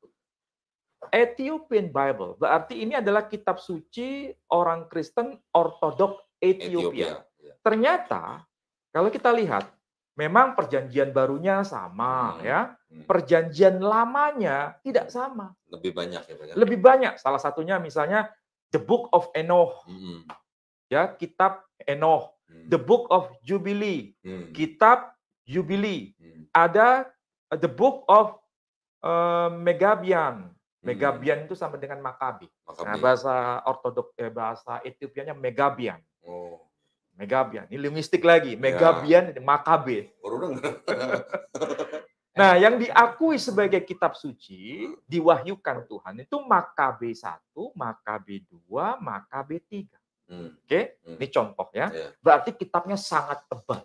Kitab sucinya sangat tebal. Ini yang Ortodok atau Kristen Ortodok Ethiopia khususnya. 81 kitab tuh, Pak. 81 ya, Pak. Oke, 81 kitab ya. Catat 81 kitab. Catat. Kita bandingkan dengan yang Katolik. Oke. Ortodok dulu, Pak. Ortodok dulu ya. Nah, ini kan Ortodok Ethiopia. Kan ada Ortodok Timur. Ada Ortodok Yunani. Ya, Yunani. Ortodok Yunani memang ada pengakuan bahwa kitab Makabe 1, Makabe 2, Makabe 3 itu wahyu dari Tuhan. Sama seperti Ortodok Ethiopia. Tapi kitab Henoch dan kitab Yubili tidak diakui sebagai wahyu. Makanya dibuang dari kitab suci Ortodok Yunani. Ya. Ortodok Yunani 78. Nah, 78. Tadi berapa? 81. Nah, berarti beda atau sama? Beda 3. Oke. Nah, berarti lebih banyak atau lebih sedikit? Lebih sedikit. Berarti lebih tipis atau lebih tebal? Lebih tipis. Oke. Sekarang kita bandingkan dengan yang Katolik. Katolik ini sudah tebal ini menurut saya. Karena ada footnote ya, Pak, tebal. Oke. Kitab Katolik ini yang kita tahu misalnya ada kitab Deuterokanonika ya. Deuterokanonika itu ya ada kitab kitab Yesus bin Sirach, ya kan? Ada kitab baru, ada kitab apa itu? Makabe juga ada. Iya, Makabe. Makabe 1 dan 2. Ya. Makabe 3 kemana? Nggak ada di sini. Nggak ada. Berarti tidak dianggap wahyu. Sehingga kitab Makabe hilang. Kitab Henoch juga nggak ada. Kitab Yubili juga nggak ada. Berarti lebih tipis atau lebih tebal dari kitab Ortodok. Harusnya lebih tipis. Lebih tipis. 73 kitab, Pak. 73 kitab. Yang tadi berapa? 78. Ini 81, Ortodoks Yunani 78, ini 73. Berarti lebih tipis kan? Semakin tipis, semakin tipis. Nah, sekarang kita bandingkan yang Alkitab Protestan. Ini, Pak. Nah, ini. Dicatat aja supaya nanti Pak Kalau udah ingat, Pak. Udah ingat. Saya udah apa. Di luar kepala ya. Nah, sekarang kitab Protestan, Alkitab Kristen Protestan itu 7 kitab bahkan lebih itu hilang semua. Makabe 1, Makabe 2, Makabe 3 hilang semua. Nggak ada dalam Alkitab suci versi Protestan. Berarti berapa jumlahnya di sini? 66. 66. Bukan 71, bukan 73, 66 saja. Berarti lebih tipis atau enggak? Lebih tipis. Lebih tipis, ya. Oke. Ini dari kekristenan saja sudah seperti ini. Ini fakta kitab suci, meskipun nama yang dipakai Alkitab atau Bible, tapi isinya justru tidak sama. Jumlah kitab suci yang diwahyukan. Oke. Sekarang kita lihat dari versi Yahudi. Versi Yahudi. Tanakh. Versi Yahudi. Versi Yahudi itu kitab PL-nya sama dengan versi Protestan. Yeah. Tetapi semua perjanjian baru dihilangkan dan dipakai. Berarti lebih tipis atau lebih tebal? Lebih tipis. Berarti perjanjian baru berapa jumlahnya? Perjanjian baru aja udah 27. Nah, berarti 27 dari kitab-kitab itu, termasuk surat-surat Paulus, hilang semua dari kitabnya Yahudi. Ya. Versi Samaritan. Cuma 5 kitab. Hanya 5 kitab saja. Hanya kitab Kejadian, kitab Keluaran, Bilangan, kitab Imamat, kitab Bilangan, dan kitab Ulangan. Kalau bahasa Ibrani-nya Sefer Bereshit, Sefer Shemot, Sefer Vayikra, Sefer Bamidbar, dan Sefer Devarim. Hanya 5. Jadi semakin tipis, semakin tipis, semakin tipis. Jadi masalahnya yang wahyu yang mana ini? Bagi orang Samaritan yang wahyu cuma 5. Ya. Sedangkan kitab suci Yahudi yang ada kitab Nabi Yesaya tidak dianggap sebagai wahyu. Ini jadi kalau lebih tipis lagi nih, Pak. Itu lain lagi masalahnya. Nah, itu kitab Mormon ya, kitab Mormon. Jadi kalau tadi ada yang bertanya dan sekaligus menggugat Al-Qur'an, kenapa nama Nabi Yesaya tidak tertulis dalam Al-Qur'an? Nama Nabi Yesaya, bahkan kitab Yesaya juga tidak termaktub dalam kitab Samaritan. Ya, betul, Pak, betul, Pak. Jadi kenapa harus mempersoalkan Quran? Jadi sebelum menuduh orang, sebelum menunjuk orang, tunjuk diri sendiri. Pertanyaan sederhana bagi saya. Kalau Nabi Yesaya, nama Nabi Yesaya tidak termaktub dalam Al-Quran, iya. Kitab Nabi Yesaya tidak termaktub dalam Al-Quran, iya. Sebagaimana nama Nabi Yesaya tidak termaktub dalam kitab suci Samaritan, kitab Nabi Yesaya juga tidak termaktub dalam kitab suci Samaritan. Selesai. Mak Jos gitu ya. Masya Allah. Nah itu ya. Jadi ini juga pengetahuan buat para pemirsa. Tadi yang sudah dijelaskan oleh Pak Ustadz Menem Ali. Dari mulai Ortodoks Ethiopia, 81 buku. Ortodoks Yunani, 78 buku. Katolik Roma, 73 buku. Protestan 66 buku. Ini Tanakhnya Yahudi. Sebenarnya 24 buku ya Pak ya. 24 buku tapi yang belum dipecah-pecah lah ya. Seperti Samuel, Tawarik itu belum dipecah-pecah. Kemudian ini yang terakhir Samaritan cuma 5 buku. Selain itu bukan kitab suci. Atau cuma disebut Pentateuch ya Pak ya ini ya. 5 buku Musa saja. 5 kitab buku Musa saja. Selain itu bukan wahyu. Selain itu bukan kitab suci, bukan wahyu. Jadi kalau yang nanya di mana Quran mengakui Yesaya sebagai nabi. Lah wong di sini aja nggak disebutin. Di Samaritan aja nggak ada kitab Yesaya gitu. Ya. Jadi pelajarin dulu, belajar lagi, kerjain PR ya, jangan lupa. Pak Ustadz Menem Ali ada yang nanya begini. Langsung keluar deh. Bagaimana hubungan kitab Hindu soal Harut dan Ma'rut? Ada nggak Pak? Oh, Harut. Ya. Ada Pak? Sebetulnya dalam Al-Quran juga ada Haruta. Nah, jadi begini. Saya salah satu orang yang mengakui bahwa agama-agama di dunia ini sebetulnya bisa dikatakan agama samawi. Jadi saya tidak bisa menjelaskan apa yang dimaksud dengan istilah agama ardi, agama bumi. Seakan-akan itu diciptakan oleh manusia. Bagi saya sebenarnya agama itu asalnya ya satu dari langit. Yang disebut agama samawi. Dan itu tidak hanya sebatas Yahudi, Kristen, dan Islam, tapi juga selain dari ketiganya ini. Ya, baik itu Hindu ataupun Buddha. Nah, di dalam Al-Quranul Karim ada sesuatu yang menarik sebenarnya dalam Al-Quran. Nama kitab suci disebut, ya, misalnya Taurat, Zabur, Injil. Kemudian nama yang menerima wahyu juga disebut. Penerima wahyu Taurat, Nabi Musa juga disebut dalam Al-Quran. Kutipan ayat suci Taurat juga disebutkan dalam Al-Quran. Kutipan kitab Mazmur, ya, kitab Mazmur atau kitab Zabur makanya dalam Perjanjian Lama atau kitab Tanakh versi Yahudi disebut Mizmor le David, Mazmurnya Daud. Ya, berarti maksudnya sama dengan Al-Quran. Di situ ada kutipan ayat yang sejajar dalam Mazmur versi Yahudi ataupun versi Kristen. Misalnya Ayat Quran itu berkata begini, dalam surah Al-Anbiya ayat 105. Tolong dicek nanti. Bisa jadi saya keliru. Seingat saya betul. Ayat 105. Dikatakan walaqad katabna fiz zabur min ba'd dzikr annal arda yarithuha ibadiyas salihun. Dan sungguh telah tertulis di dalam kitab, dalam Lauhil Mahfuz, sebagaimana telah tertulis juga di dalam kitab Zabur. Betul ya? Betul. Nah, apa yang tertulis di situ dalam kitab Zabur? Sesungguhnya bumi diwarisi oleh orang-orang yang saleh. Annal arda yarithuha ibadiyas salihun. Betul ya? Bahwasanya bumi ini dipusakai hamba-hambaku yang diwarisi, soleh. dipusakai oleh orang-orang saleh. Ya. Ternyata kalau kita cek, kita sebagai muslim begini. Apa betul informasi Al-Quran itu? Jangan-jangan Quran ini hanya fiktif, menginformasikan begitu. Ya, boleh nggak berkata demikian? Boleh, karena ini dalam rangka untuk dialog dengan Quran.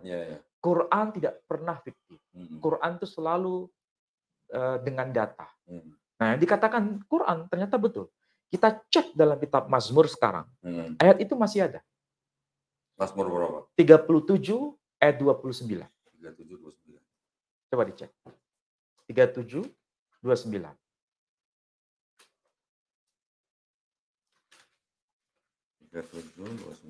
Kalau teks aslinya bunyinya begini. Shadiqim yirithu eretz wiyiskinu la'at alaiha. Nah ini ya, 29. Orang-orang benar akan mewarisi negeri dan tinggal di sana senantiasa. Nah, Mazmur 37, 29. Kok beda sepertinya ya?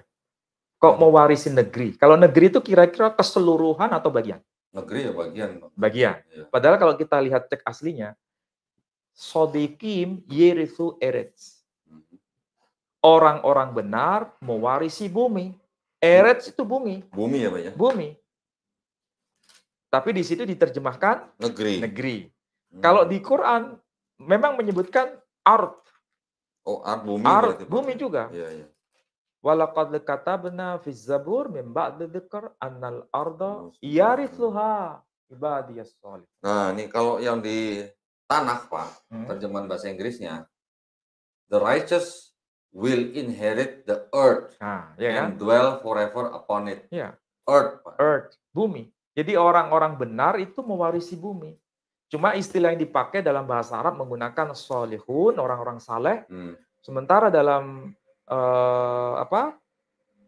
Ibraninya disebut shadiqim, yang sama dengan Arabnya itu as-shadiqun, orang-orang benar, orang-orang sadik, shadiqim. Orang-orang negeri ini kalau yang LITB ini, Pak. Ya, karena ya makanya kita harus mulai berupaya menggali bahasa asli supaya bisa tahu aslinya gimana, terjemahannya gimana. Kalau KJV land malah. Land, tanah. Ya tanah bisa land juga bisa tanah negeri bisa juga bermakna bumi. Ya, bisa bermakna negeri juga. Masih 50-50. Iya. Masya Allah. Nah, yang belum saja tadi apa itu? Salah apa? Apa? Harut marut. Harut marutnya.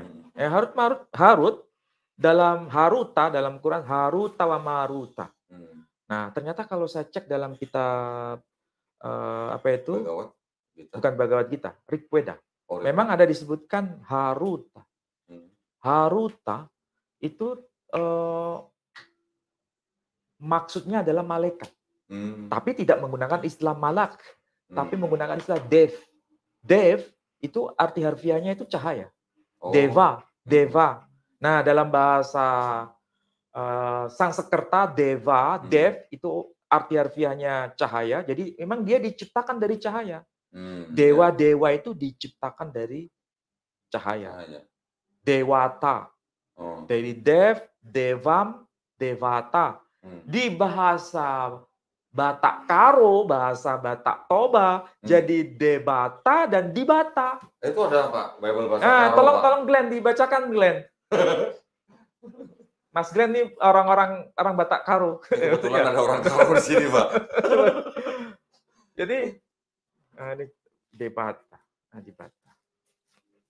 Ini bahasa Papua nih kalau ini nih. Enggak ngerti Mas Glenn bahasa Papua. Allah wene fano wene. Ayat berapa? Enggak, udah saya baca. Apa? Kejadian pasal 1 ayat 1 dan ya Kejadian ayat 1 ayat 1 dan 2 aja. Dan sekaligus diterjemahkan ya. Mula-mulana apa itu?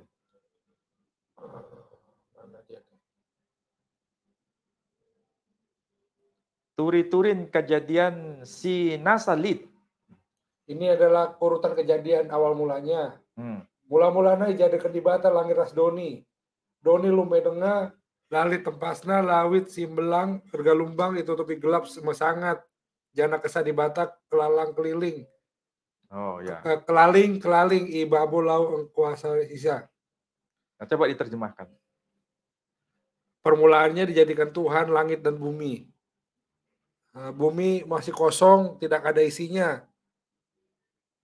Ini bahasa Karo Lama nih. Lawit simbelang, bergelombang itu gelap mesangat. Hanya gelap gulita dan kesah di bata ini adalah nafasnya Tuhan berkeliling. Oh. Ibabo laut di atas laut dan air. Ya. Jadi di atas laut kuasa sisa, Jadi kalau istilah jana kesah di bata berarti ini roh Tuhan gitu ya. Jana kesah di bata itu kesah itu nafas. Oh, jana kesah Ya. nafas. Kesah itu bisa dibilang nafas, bisa dibilang kehidupan. Oh, kehidupan. Kalau di bata berarti Tuhan. Di bata itu Tuhan. Nah, di bata. Iya. Jadi dalam bahasa Batak Karo, misalnya mula-mulana dijadikan di bata langit rasdoni, ya. Iya. Nah, jadi di bata itu bahasa Batak Karo, bahasa Batak Karo, kalau bahasa Batak Toba debata. Nah, debata dari kata devata dari kata devam dari kata dev, bahasa Sanskerta. Artinya cahaya. Jadi Tuhan tuh Mahadeva. Tuhan Mahadewa. Sedangkan dewa-dewa disebut Dev. Dev aja. Nah, diciptakan dari cahaya. Malaikat diciptakan dari cahaya. Itu menjawab yang hubungan kitab Hindu soal Harut dan Marut ya Pak ya. Oke, mudah-mudahan menjawab ya. Oke, kita lanjut ke pertanyaan berikutnya. Sebentar. Bagaimana ceritanya Nazaret di Israel? Assalamualaikum warahmatullahi wabarakatuh. Mau tanya, di zaman setelah Nabi Sulaiman alaihissalam meninggal, Israel pecah menjadi dua. Bagaimana ceritanya Nazaret di wilayah Israel Utara, tapi Yesus disebut sebagai orang Yahudi? Kalau Yahudi itu kan sebenarnya sudah menjadi kayak ada perubahan makna ya Pak ya? Ya. Yahudi berasal dari Yehuda, anak keempat daripada Nabi Yakub, kemudian dia menjadi Yudea, menjadi nama daerah, atau menjadi nama kerajaan Israel Selatan, Yudea. Kemudian orang-orangnya yang tadinya 12 suku punya nama masing-masing, karena suku Yahudi ini menjadi suku yang dominan gitu ya Pak ya. Akhirnya kesemuanya disebut orang Yahudi katanya. Padahal di dalamnya ada 12 suku gitu ya. Sekarang juga disebut sebagai agama Yahudi. Ya. Yang tadi yang sebelumnya disebut sebagai bangsa Yahudi. Jadi sebenarnya sih ini kalau mau seperti generalisasi ya Pak ya. Kalau Yesus sendiri, kalau mau dilihat sukunya apa, dia sebenarnya ikut suku apa? Harusnya kalau mengikut Maria kan Lewi ya Pak. Iya. Kalau ayahnya Yusuf kan bukan ayah kandung. Dari Harun kan, dari suku Lewi. Nah kalau dari ayahnya kan bukan ayah kandung Yusuf ya Pak ya. Walaupun Yusuf ini dari keturunan Daud, tapi karena bukan ayah kandung, jadi ikut ibunya, ikut suku Lewi. Tapi secara keseluruhan maknanya bangsa Israel itu sudah jamak disebut orang sebagai bangsa Yahudi gitu. Padahal Yahudi itu sebenarnya merujuk kepada, kalau kembali ke awalnya itu kepada Yehuda, anak keempat daripada Nabi Yakub gitu ya. Orang-orang Samaritan itu lebih merasa nyaman kalau dirinya disebut sebagai Bnei Israel. Bnei Israel aja. Bnei Israel. Cuma Israel Samaritan. Ya. Nah, kalau yang orang Yahudi disebut Israel Yahudi. Israel Yahudi. Bukan Israel Samaritan. Sama-sama Bnei Israel. Sekarang jadi kalau sebut Yahudi, dia orang nggak melihat sukunya apa gitu Pak ya. Pokoknya Yahudi aja ya. Mau suku Ruben, mau suku Simeon, pokoknya Yahudi aja. Ya karena itu dari setelah meninggalnya Salomo, karena kerajaan itu terpecah menjadi dua, yang di bawah menjadi kerajaan Yudea, yang didiami oleh suku Yudea dan Benyamin ya Pak ya. 10 sukunya di atas, semua di utara maksudnya. Ya. Di utara. Yang di selatan kan Yudea dan Benyamin. Yang di utara kan 10 suku sisanya kan Pak ya. Itu kan semua sekarang kita sudah sebut bangsa Yahudi gitu aja ya. Secara umum gitu. Bisa juga disebut bangsa Israel. Tapi kalau Israel kan sebenarnya lebih konotasinya lebih ke negara ya Pak sekarang ya. Iya. Orang-orang yang disebut bahasa Yahudi atau Jews gitu dalam bahasa Inggrisnya ya. Betul kan Pak ya? Mudah-mudahan Tapi yang penting harus tahu, ya. kota Nazaret, ya, itu nggak pernah eksis pada abad pertama dan abad kedua, karena nggak ada catatan. Menurut bapak-bapak gereja dan menurut sejarawan ya Pak ya? Iya, Claudius Ptolemy, yang lahir tahun 100 Masehi, meninggal tahun 170 Masehi, itu dalam petanya tidak menyebutkan satupun nama Nazaret. Bethlehem Pak? Bethlehem juga tidak ada kalau nggak salah. Bethlehem juga nggak disebutkan. Iya. Nggak disebutkan. Bethlehem, Nazaret juga nggak disebutkan. Iya. Artinya tidak dikenal.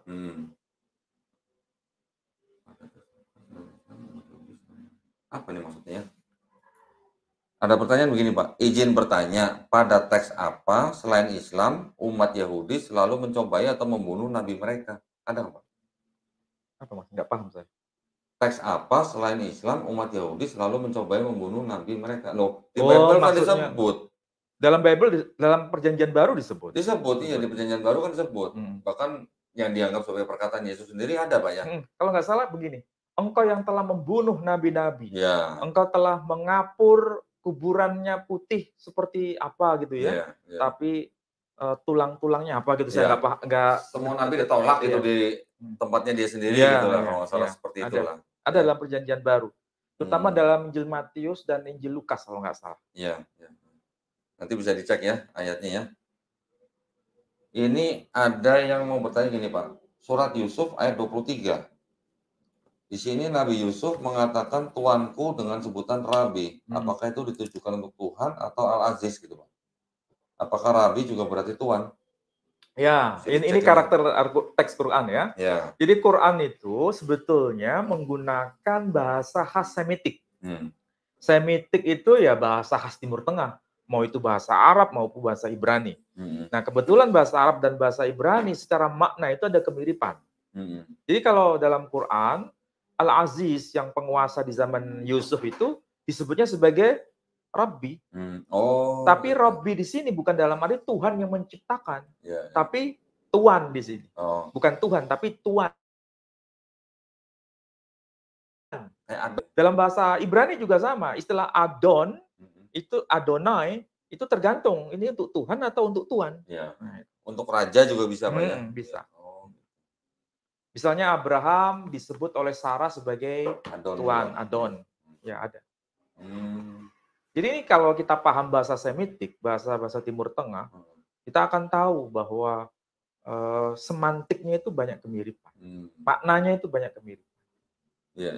Jangan-jangan kalau dia nggak ngerti atau memahami Al-Quran, nanti Nabi Yusuf menganggap Al-Aziz sebagai Tuhannya. Bukan Tuhan. Makanya kalau saya misal begini, kita sering kan mengucapkan Alhamdulillahirabbil alamin. Ya, segala puji bagi Rabb, Tuhan semesta alam. Maksudnya kepada Tuhan, Allah tabaraka wa ta'ala. Ibrahim juga meminta kepada Tuhannya, Rabbi habli minas salihin. Wahai ya Rabb, anugerahkan kepadaku keturunan yang saleh. Ya, ini berarti Tuhan, bukan Tuan. Kemudian ucapan dari istri Imran. Ya, istri Imran itu Hana ya, dalam kitab-kitab tafsir disebut Hana. Dia berkata dengan istilah Rabbi. Inni nadartu laka ma fi batni muharraran fataqabbal minni. Itu surah ketiga ayat 33. Nah, ini surat yang paling cantik menurut saya. 333. Paham, Pak. Rabbi inni nadartu laka, wahai ya Tuhan. Nah, bukan wahai Tuhan, tapi wahai ya Tuhan. Wahai ya Tuhan, aku telah bernadar semata-mata hanya untuk Engkau, ma fi batni, apa yang ada dalam buah rahimku, muharrara, sebagai pelayan suci di rumah Tuhan, maksudnya di Yerusalem, di Baitul Maqdis. Fataqabbal minni, innaka antas samiul alim. Sesungguhnya terimalah apa yang sudah saya mohonkan ini. 35 Pak, bukan 33 itu, Pak. 33. Iya 35 ya, 35, sorry, bukan 33. Kalau 33 itu Innallaha astafa Adam wa Nuh wa ala Ibrahim. Ya, betul. Nah, betul. Ya. Ini 35. Jadi itu doa yang dipanjatkan istri Imran pakai menggunakan kata Rabbi. Nah, Yusuf menggunakan kata Rabbi bukan dalam konteks Tuhan, tapi Tuhan. Nah, apakah seperti ini masih dipakai dalam bahasa Arab? Iya. Misalnya, fakultas pendidikan. Namanya dalam bahasa Arab, pendidikan, tarbiyah. Fakultas tarbiyah. Apa? Fakultas pendidikan. Jadi Tuhan yang mendidik. Tarbiyah. Saya bisa disebut murabbi, orang yang mendidik. Bukan berarti saya menjadi Tuhan, bukan. Tuhan yang mendidik, bisa. Jadi ada ya Pak ya, sama ya ternyata ya. Adon itu ya. Iya. Dengan Rob ya. Ini kalau yang menerjemahkan bukan Muslim, diterjemahkan Tuhan. Baik, mudah-mudahan menjawab pertanyaan ya. Nah ini mungkin penting nih pertanyaan ini. Assalamualaikum Pak Menem Ali. Izin bertanya bagaimana Muslim menyikapi ragam bacaan atau qiraat Quran, qiraat Sabah ya Pak ya? Wah, kebetulan dong Pak. Ini Bapak kan bawa nih. Kebetulan nih. Nah ini. Ini adalah Al-Quran, salah satu qiraah yang juga seharusnya kita pelajari. Yang biasa kita baca ini kan ini. Ya. Quran biriwayah Hafiz, ya, biriwayah Hafiz. Ya. Salah satu contohnya misalnya begini. Kalau yang saya baca, saya ambil contoh saja ya, supaya gampang.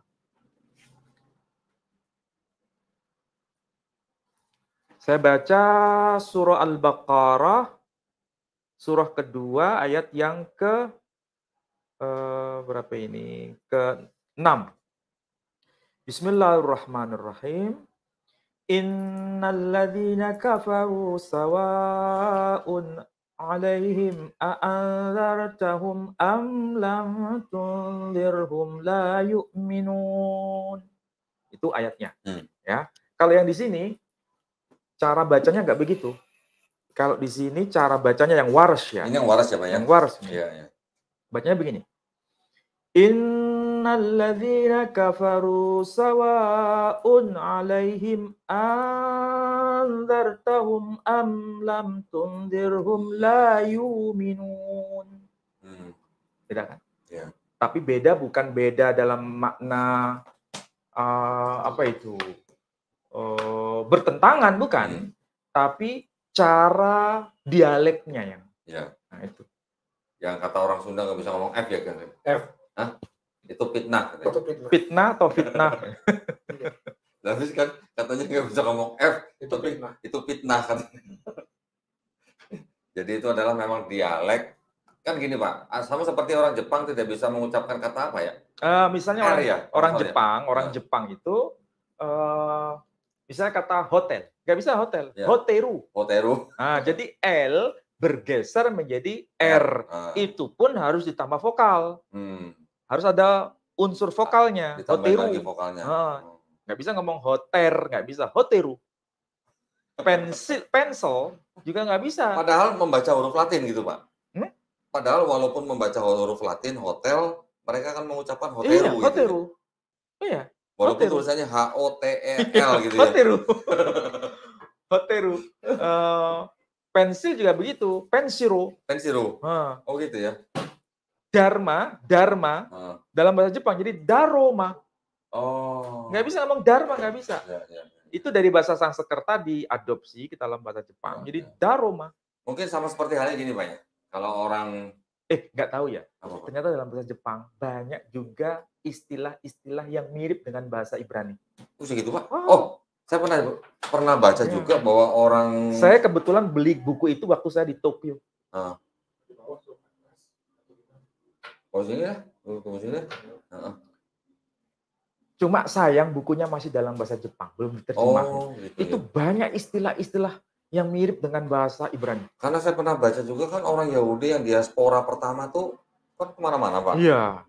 Belum lagi nanti ada diaspora yang kedua ya. Dan itu sampai ke Jepang sampai ke Jepang. Sekarang komunisnya masih ada di Jepang? Masih. Tapi mukanya muka-muka Jepang gitu Pak? Nyampur-nyampur. Oh campur. Nyampur-nyampur. Saya tahu juga nanti di Cina juga ada Yahudi Kaifeng. Iya, Yahudi Kaifeng di Jepang. Di Cina. Di RRT ya. Iya. China. Di Di China. Jepang itu juga, oh mungkin karena itu Pak ya? Iya. Orang-orang Yahudi yang diaspora, apa namanya, menyumbangkan kata-kata ke dalam bahasa Jepang gitu ya? Iya. Oh, oke. Ya, jadi tadi kembali lagi kepada mushaf atau qiraah gitu ya. Tadi Pak Ali sudah memperagakan cara membaca yang berbeda. Tetapi bukan berarti dengan cara membaca berbeda tuh Saling bertentangan. merubah makna gitu. Tapi kalau nggak salah kan memang ada yang di hafs itu kalau nggak salah, saya lupa, ada yang kata di dalam versi yang mushaf hafs itu ada, yang di waras nggak ada gitu Pak. Maksudnya begini, lekukan tulisan ya, lekukan tulisan sama. Maksudnya hurufnya sama. Enggak, ini kata, Pak. Kata. Kalau kita mungkin menyebutnya kata. Oh. Nah, misalnya di sini ada ya misalnya.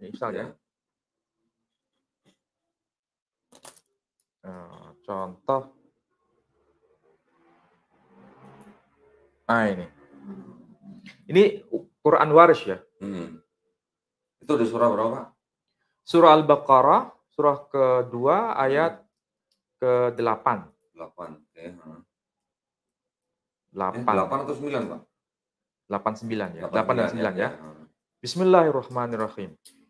Yukhadi'una Allah walladzina amanu wa ma yukhadi'una illa anfusahum wa ma yash'urun. Fi qulubihim maradun fazadahumullahu marada walahum adzabun alimun bima kanu yukadzibun. Nah, secara kata dalam tanda kutip ini kok yukadzibun, ya kan? Kalau yang kita biasa baca bukan yukadzibun tapi yakdzibun. Ya kan? Mana ya ayatnya?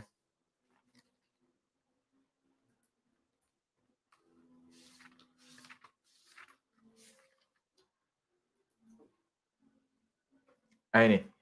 Bismillahirrahmanirrahim. Ini yang hafaz ya. Yukhadi'una Allah walladzina amanu wa ma yahda'una illa anfusahum wa ma yash'urun. Fi qulubihim maradun fazadahumullahu marada walahum adzabun alimun bima kanu yakdzibun. Ya kan? Ini yakdzibun, ini yukadzibun. Tapi makna tidak jauh beda. Ini orang-orang yang berdusta, ini orang-orang yang berdusta juga. Ada yang terjemahnya menjadi mereka, ada yang terjemahan menjadi kalian. Ada. Gitu ya. Tapi secara satu ayat maknanya tidak berubah. Makna nggak berubah. Oke, jadi dan semuanya dianggap dari Nabi semua. Karena dari sisi periwayatan hadis sama. Nabi membenarkan. Nah, kalau diturunkan dalam 7 ahruf gitu kan. Nah, kalau Samaritan dengan Yahudi saling menyalahkan. Kalau ini kan nggak ada saling menyalahkan, semua benar. Dan kalau MTQ kan semua hafal. Juri kan juga menerima yang bacaan hafaz, yang bacaan waras ya, Pak ya. Yang dihafal itu, Pak, bukan juz 30 saja. Yang dihafal itu 30 juz. Bukan juz 30, 30 juz. Tapi jangan dibayangkan 30 juz itu hanya hafaz. Tapi 7 mushaf yang masing-masing 30 juz dihafal semua. Coba bayangkan ya, ada setumpuk 7 mushaf tapi itu di luar kepala. Nah, ini kan ada ini, Pak, apa namanya? Ya, tuduhan lah ya, tuduhan-tuduhan. Quran banyak versi gitu. Bahkan ada yang menyebutkan 26, bahkan ada yang menyebutkan 32 gitu ya. Dari mana informasinya? Itu yang di Inggris itu Pak, yang disebut J. Smith. Salah satunya, anak buahnya nanti ada Hatun lah gitu. Itu dibawa-bawa Pak Quran yang versi-versi banyak itu. Dia berjejer tuh, banyak orang pegang Quran masing-masing gitu. Tapi giliran suruh baca pada nggak bisa gitu. Bedanya apa juga, suruh baca pada nggak bisa. Ya gitu ya. Jadi ya harap maklum lah ya kalau gitu ya. Nah, jadi para pemirsa tadi mudah-mudahan juga paham dengan yang dijelaskan oleh Pak Ali, bahwa qiraah itu hanyalah masalah dialek, variasi bacaan ya Pak ya. Sama seperti halnya kalau orang Inggris bilang Friday, di Australia orangnya bilangnya Friday gitu. Padahal sama-sama Friday kan Pak. Nanti tulisannya juga bisa, walaupun sama tulisannya pengucapannya beda. Ada juga nanti yang penulisannya beda tapi ngucapinnya sama. Misalnya color, C-O-L-O-R dengan color, C-O-L-O-U-R. Padahal sama kan Pak maksudnya kan? Nah, seperti itulah kurang lebih ya. Itu adalah variasi bacaan. Jadi itu tidak perlu dipermasalahkan karena tidak merubah makna secara esensial, Pak ya. Dan semuanya dianggap benar. Dan semuanya diterima oleh Nabi SAW. Oke, lanjut. Oh ya, ini ada yang ketinggalan tadi nih pertanyaan nih, sebentar Pak. Masih panjang itu pertanyaan. Wah, ini kalau mau dibahas semua nggak habis. Nggak selesai nanti. Ini jam berapa nih? Jam 10. Tadi kita mulai setengah 9, belum 2 jam Pak. Baru 1 jam setengah. Tambah setengah jam lagi boleh Pak ya? Karena kita sebentar lagi mau ada tamu nih Pak. Apa? Ada yang tadi saya ceritain, yang mau bawa anak. Oh iya. Ya, nanti kita harus temuin Pak. Baik, ini kita kasih waktu, mungkin tidak bisa lama-lama lagi. Sambil menunggu tamu, kita coba jawab yang pertanyaan-pertanyaan yang belum terjawab ya. Mohon maaf kalau masih banyak pertanyaan yang belum terjawab, karena waktunya memang sangat-sangat singkat. Yang penting-penting, yang pertanyaan yang hot penting aja ya.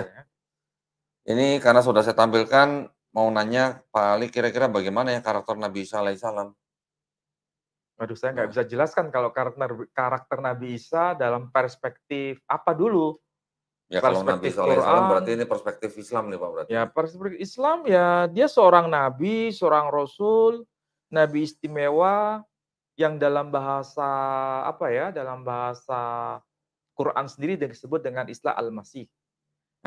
Menariknya dalam Al-Quran tuh, saya nggak tahu kok bisa begini ya Al-Quran.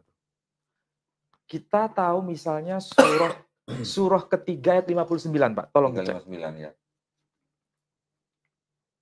Surah ketiga 59.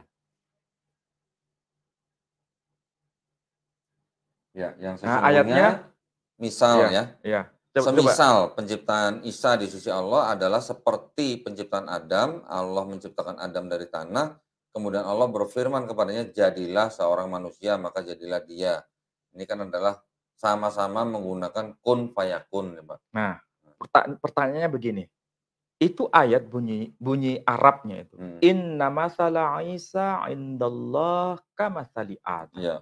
Khalaqahu min turab, thumma qala lahu kun fayakun. Ya.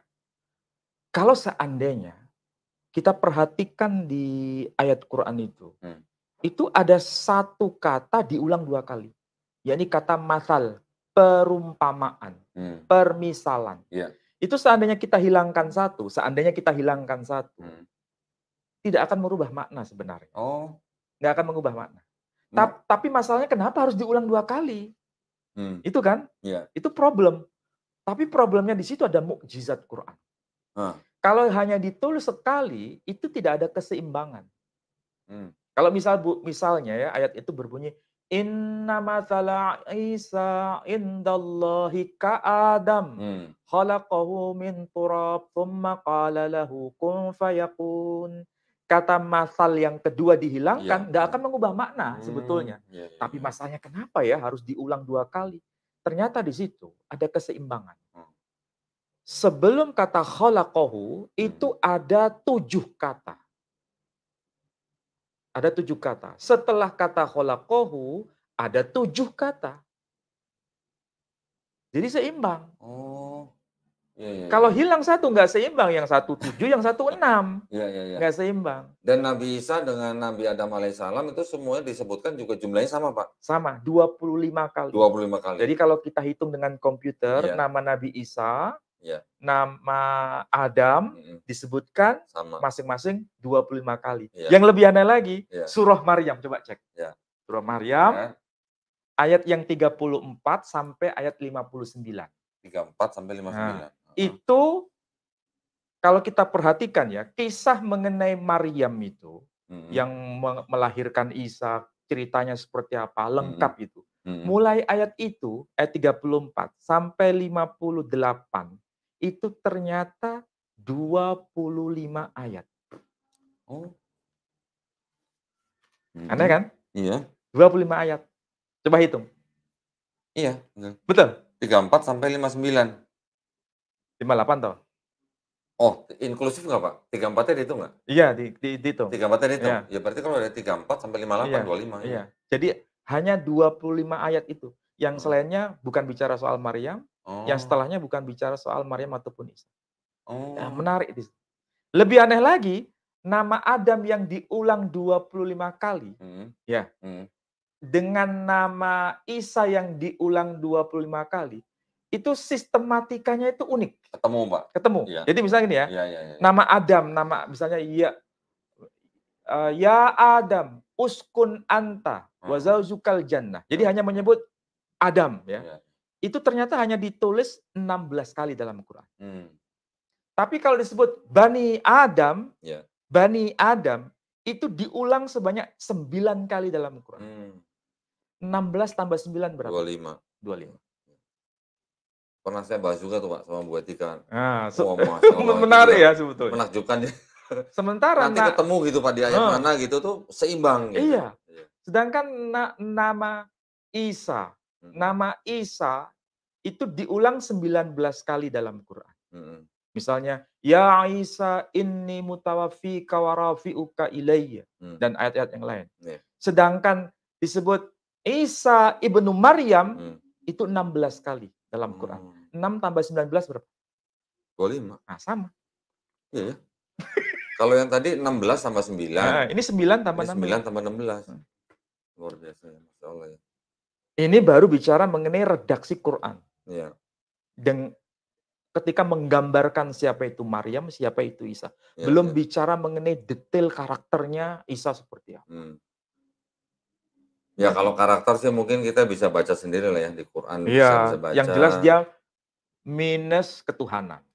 Iya. Dia nggak ada unsur keilahian. Yang jelas dia bilang sembahlah Tuhanku dan Tuhanmu. Iya. Ya, sama Yohanes 20:17. Iya, sama. Nah, kabarkanlah kepada saudaramu, aku akan pergi kepada Bapakku dan Bapamu, Allahku dan Allahmu. Kata Allahku ini dengan DLI Pak, NTB ini. Tapi kalau menggunakan Tuhanku dan Tuhanmu. Nah, itu sama Tuhanku dan Tuhanmu. Bahkan dikatakan dalam Alkitab itu sama seperti dalam Quran. Ketika dia mengatakan aku diutus untuk Bani Israel saja. Nah, dalam Bible Quran juga sama. Di Bible juga sama ya. Itu hal yang sama ya, Pak ya. Bahwa memang Nabi Isa alaihissalam diutus hanya untuk Bani Israel. Dan perkataannya juga sama. Kalau istilahnya kita mau apa ya? Yang di Markus 12:29 Pak. Kan Yesus hanya mengulang perkataan Musa di Ulangan 6 ayat 4. Sema Israeli, Adonai Markus 19 Markus 19 ya? Enggak, Markus 12 ayat 12 ya. Iya sama. Kalau bahasa beliau dalam teks Peshitta itu dikatakan begini. Shema Israel Maria Alahan Hathu. Maria ya, Pak ya? Maria itu Adon. Adon. Artinya Tuhan dalam konteks ini. Maria Alahan, ilahun ya, Alahan Hathu Esa. Kemudian wedetirhem. Dan cintailah wedetirhem et Maria dan cintailah kasihlah Tuhanmu ya, mengkolle levavha dengan sepenuh kolbumu hatimu wa mengkolle nefseha dengan sepenuh jiwamu wa mengkolle re'yana dengan sepenuh akal budi. Itu bahasa Aramaik tuh Pak ya? Bahasa Aramaik. Pusing. Nah, dalam teks Peshitta beliau kan namanya sama dalam Al-Quran. Iya. Kalau kita biasa yang terlihat terjemahan, kan disebutkan inilah daftar silsilah Yesus Kristus keturunan Daud, keturunan Abraham. Ya. Kalau teks Peshitta nggak begitu bunyinya. Gimana, Pak? Yang bahasa Aramaik. Elle zilidute. Aiso de Mesiho. Breh David, breh Abraham. Aiso de Mesiho. Quran menyebut Isa al-Masih. Jadi kalau ada yang berkata, oh Isa al-Masih itu bukan Yesus Kristus, berarti orang ini kurang literasi, nggak pernah baca teks Peshitta. Iya. Aiso, Aisa gitu ya. Beda O sama A aja. Masya Allah. Orang LI sendiri bikin Nah, coba. Isa Al-Masih. Matius 1 ayat 1 nih. Silsilah Isa Al-Masih. Oh ya, betul. Terus ada yang bilang, ini bukan Yesus Kristus, kata Isa Al-Masih. Padahal ini terbitan Departemen Agama dari LAI, Pak. Oh, LAI, Lembaga Alkitab Indonesia. Iya, 2011. Kitab Suci Injil. Jadi yang menerbitkan bukan Muslim kan? Bukan. Oh, jangan-jangan Muslim yang menerbitkan. Nggak ada, Pak. Bukan. Oh, LAI ya? LAI itu. Jakarta. Ini LAI 2011. Jadi kayaknya memang saudara-saudara kita yang mempersoalkan bahwa Isa Al-Masih itu bukan Yesus Kristus, berarti tidak pernah baca kitab ini. Iya, tidak pernah lihat ini. Apalagi murah ini, nggak sampai 100.000 nih, Pak. Kalau teks Pesita ya mahal. Nah, kalau Pesita jangan tanya itu. Masya Allah. Oke, kita coba lihat lagi ya, mudah-mudahan menjawab pertanyaan. Apa ini, sebentar. Nah, ini. Assalamualaikum Pak Ali, mau nanya, apakah ada kisah yang serupa tentang Ashabul Kahfi di kitab-kitab sebelumnya di luar Al-Quran, Pak? Ashabul Kahfi di dalam Al-Quran memang diceritakan, makanya ada surah Al-Kahfi. Nah, istilah Al-Kahfi itu sebetulnya diadopsi dari bahasa Arab. Jadi dalam bahasa Inggris jadi cave, ya kan? Al-Kahfi, cave. Nah, apakah ada cerita di luar Quran yang berkaitan dengan Ashabul Kahfi? Ada. Dan itu menjadi bagian historis dari gereja Timur. Dan memang dianggap sebagai sebuah fakta, bukan legenda. Tapi kan nggak masuk kanon, Pak ya? Bukan dimasukkan dalam kitab suci. Ya sama seperti kitab Henokh. Karya sastra lah, Pak ya. Kitab Henokh bagi Katolik bukan kitab suci, tapi bagi Ortodok Ethiopia kitab suci. Nah, itu soal dikanonkan atau tidak dikanonkan saja. Bukan masalah ini benar atau salah, tapi masalahnya dikanonkan atau tidak. Nah, itu saja.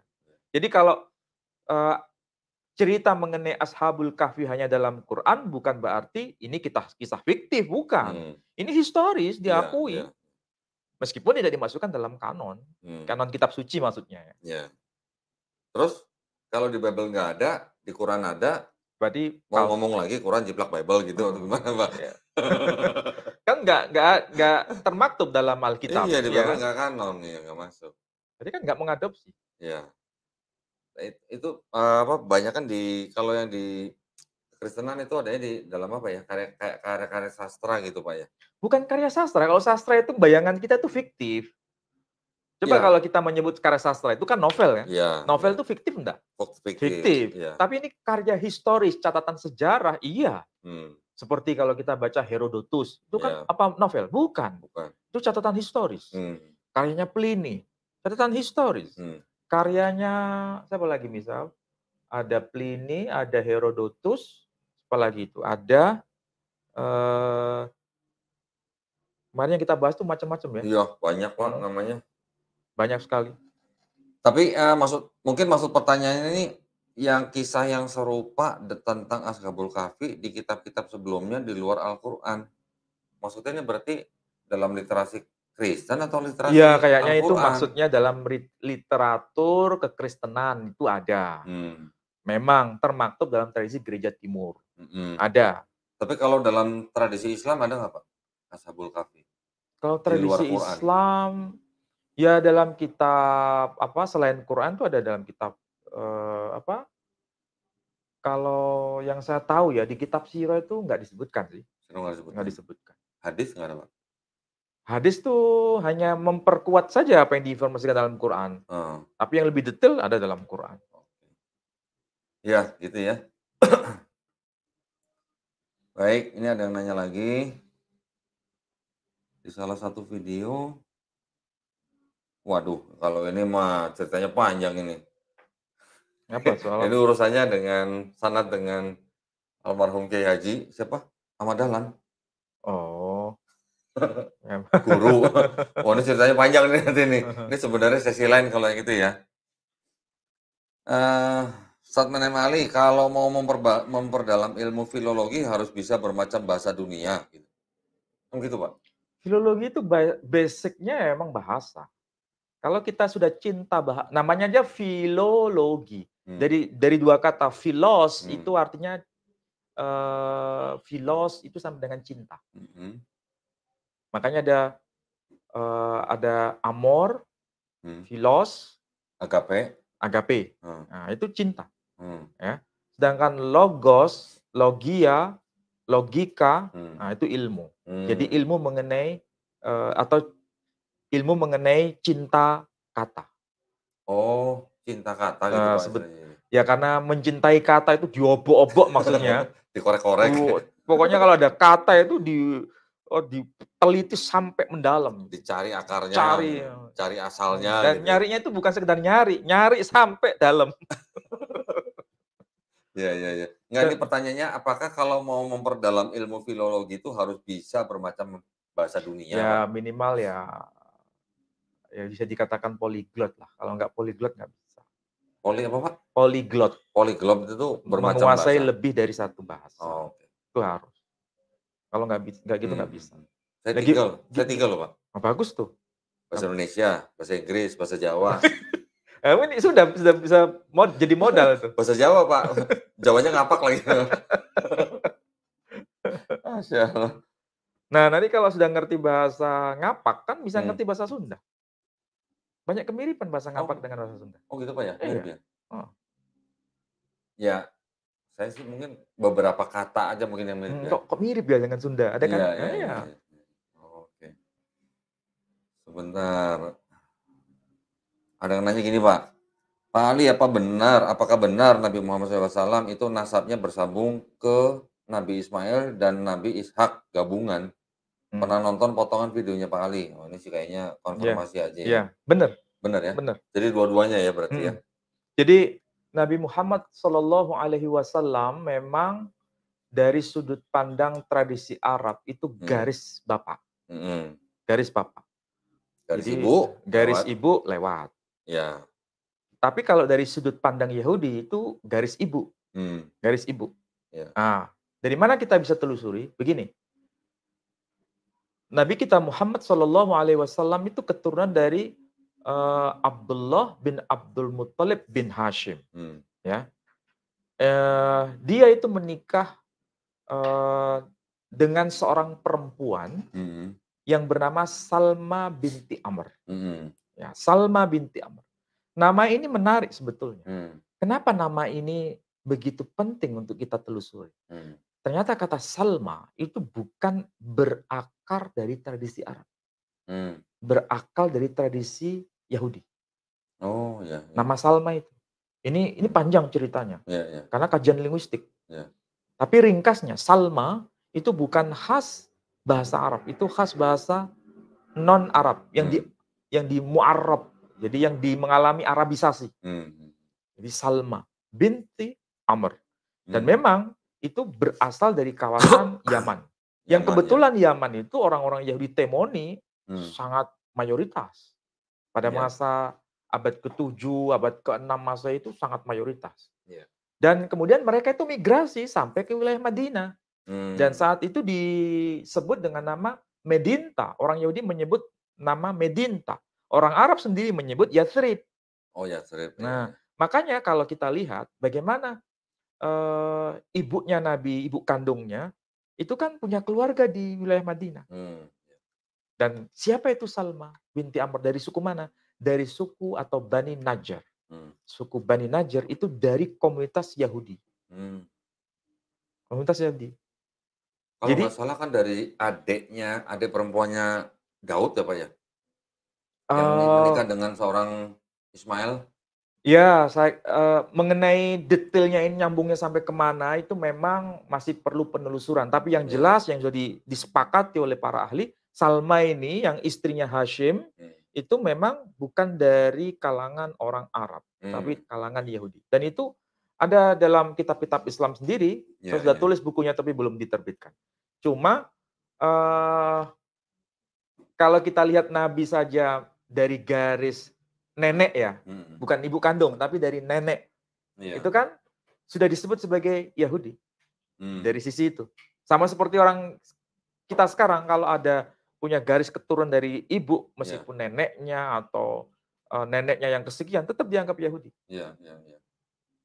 Nah, itu kasusnya sama dengan Nabi Isa alaihissalam. Nabi Isa alaihissalam dari garis bapak ada nggak Yahudi? Nggak ada. Hanya garis ibu. Iya. Jadi kalau kita mau menyejajarkan antara Nabi Isa dengan Nabi Muhammad Shallallahu Alaihi Wasallam sama.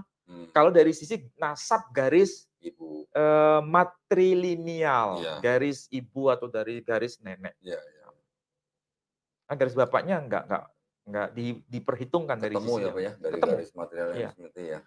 Jadi kalau seandainya ya, yang dikorbankan itu Ishak misalnya. Ya tetap dia adalah yang dijanjikan karena Nabi Muhammad SAW keturunan Nabi Ishak. Gitu ya. Oh bukan untuk Nabi Muhammad, untuk Nabi Isa. Nah, Nabi Isa kan juga keturunan dari garis ibu. Kan sama dengan Nabi Muhammad SAW. Tapi kalau garis bapak ketemu nggak dengan Nabi Ismail? Nggak ketemu. Iya. Jadi kita kalau dari garis Nabi Ismail juga valid, garis dari Ishak juga valid. Ya ketemu. Ya. Tapi kalau ini dihubungkan dengan Nabi Isa, garis Ishak, iya valid. Garis ayah dari garis Ismail, nggak ada. Iya. Jadi kita mau win-win aja, Pak. Iya. Kita 11-12. 11-12. Silakan pilih gitu ya, mau Ismail atau Ishak gitu. Dua-duanya nyambung gitu. Nyambung semua. Masya Allah. Nah, ini mohon maaf sekali ya buat para pemirsa yang pertanyaannya belum ditampilkan di sini. Ini pertama karena sudah 2 jam nih, Pak. Nggak terasa ya. Yang kedua, tamu kita sudah datang, sudah nunggu di bawah. Jadi mohon maaf, kita juga masih harus bertemu tamu lagi ini ya. Nah, kalau begitu kami mohon undur diri. Kami mengucapkan banyak terima kasih atas perhatiannya. Mudah-mudahan Pak Ali sering-sering ke Jakarta gitu ya, jadi sering live question and answer gitu, Pak. Kayaknya live itu lebih menarik ya. Betul, karena kita bisa langsung berinteraksi, Pak. Nah, kan kalau begini kan yang pertanyaan yang ditampilkan ini puas gitu loh, Pak. Kalau direkam, biasa kan kita juga live, cuman kan kita tidak melayani pertanyaan-pertanyaan langsung seperti ini, Pak. Bapak kan harus menjabarkan paparan yang padahal di PowerPoint cuma 5 halaman loh, tapi jabarannya bisa 2 jam juga. Tapi saya menarik tadi pertanyaan dari mantan mu'alaf ya. Oh iya. Jadi meskipun non-muslim saya akan tetap akan jawab. Saya tidak akan mengecewakan. Dan jawaban saya sudah jelas. Bahkan bisa memberikan kepuasan. Ya kan? Jadi kalau mempersoalkan, ini menarik bagi saya. Mempersoalkan bahwa kan Nabi Yesaya nggak disebutkan dalam Quran. Yes. Dia nggak inget gitu. Dia nggak tahu ada Taurat Samaritan gitu. Karena dia nggak tahu bahwa dalam Samaritan nggak mengakui Nabi Yesaya. Nggak, kalau orang ini memang sama saya juga sering dialog, Pak, di komen, Pak. Jadi dia protes sama saya karena saya memberikan kontradiksi dalam bahasa terjemahan. Saya kasihlah kontradiksi dalam bahasa Ibrani dan sama dalam bahasa Yunani, Pak. Itu nggak dijawab gitu. Giliran dia protes bahasa terjemahan, dia protes. Giliran dikasih bahasa asli, dia nggak jawab. Nah kan gimana dong? Ya berarti dia harus introspeksi bahwa literasi itu penting. Membaca dokumen itu penting. Jadi bukan sekedar mencari pembenaran. Ini tamunya udah datang. Udah. Baik, kalau begitu sekali lagi kami mengucapkan banyak terima kasih buat para pemirsa ya. Sebelum kami tutup acara ini, seperti biasa juga kami ingin mengundang para pemirsa yang ingin mendukung perjuangan dakwah kami. Silahkan juga yang ingin menyalurkan zakat sedekah infaknya, silahkan dikirimkan ke BSI ya atau Bank Syariah Indonesia dengan nomor rekening 111888998 atas nama YPM Tauhid Jakarta. Konfirmasi bisa ke nomor handphone 0812 3280 2080. Barakallahu fikum, semoga partisipasi para pemirsa diterima di sisi Allah Subhanahu wa taala sebagai amal jariah. Amin ya rabbal alamin. Terima kasih banyak Pak Ali. Sama-sama. Mudah-mudahan pulangnya masih lama, Pak. Kalau bisa, Masya Allah. Assalamualaikum, Pak. Mohon maaf ya, Pak ya. Nah, kalau gitu kita pamit ya, undur diri ya. Wabillahi taufiq wal hidayah. Wassalamualaikum warahmatullahi wabarakatuh. Waalaikumsalam warahmatullahi wabarakatuh.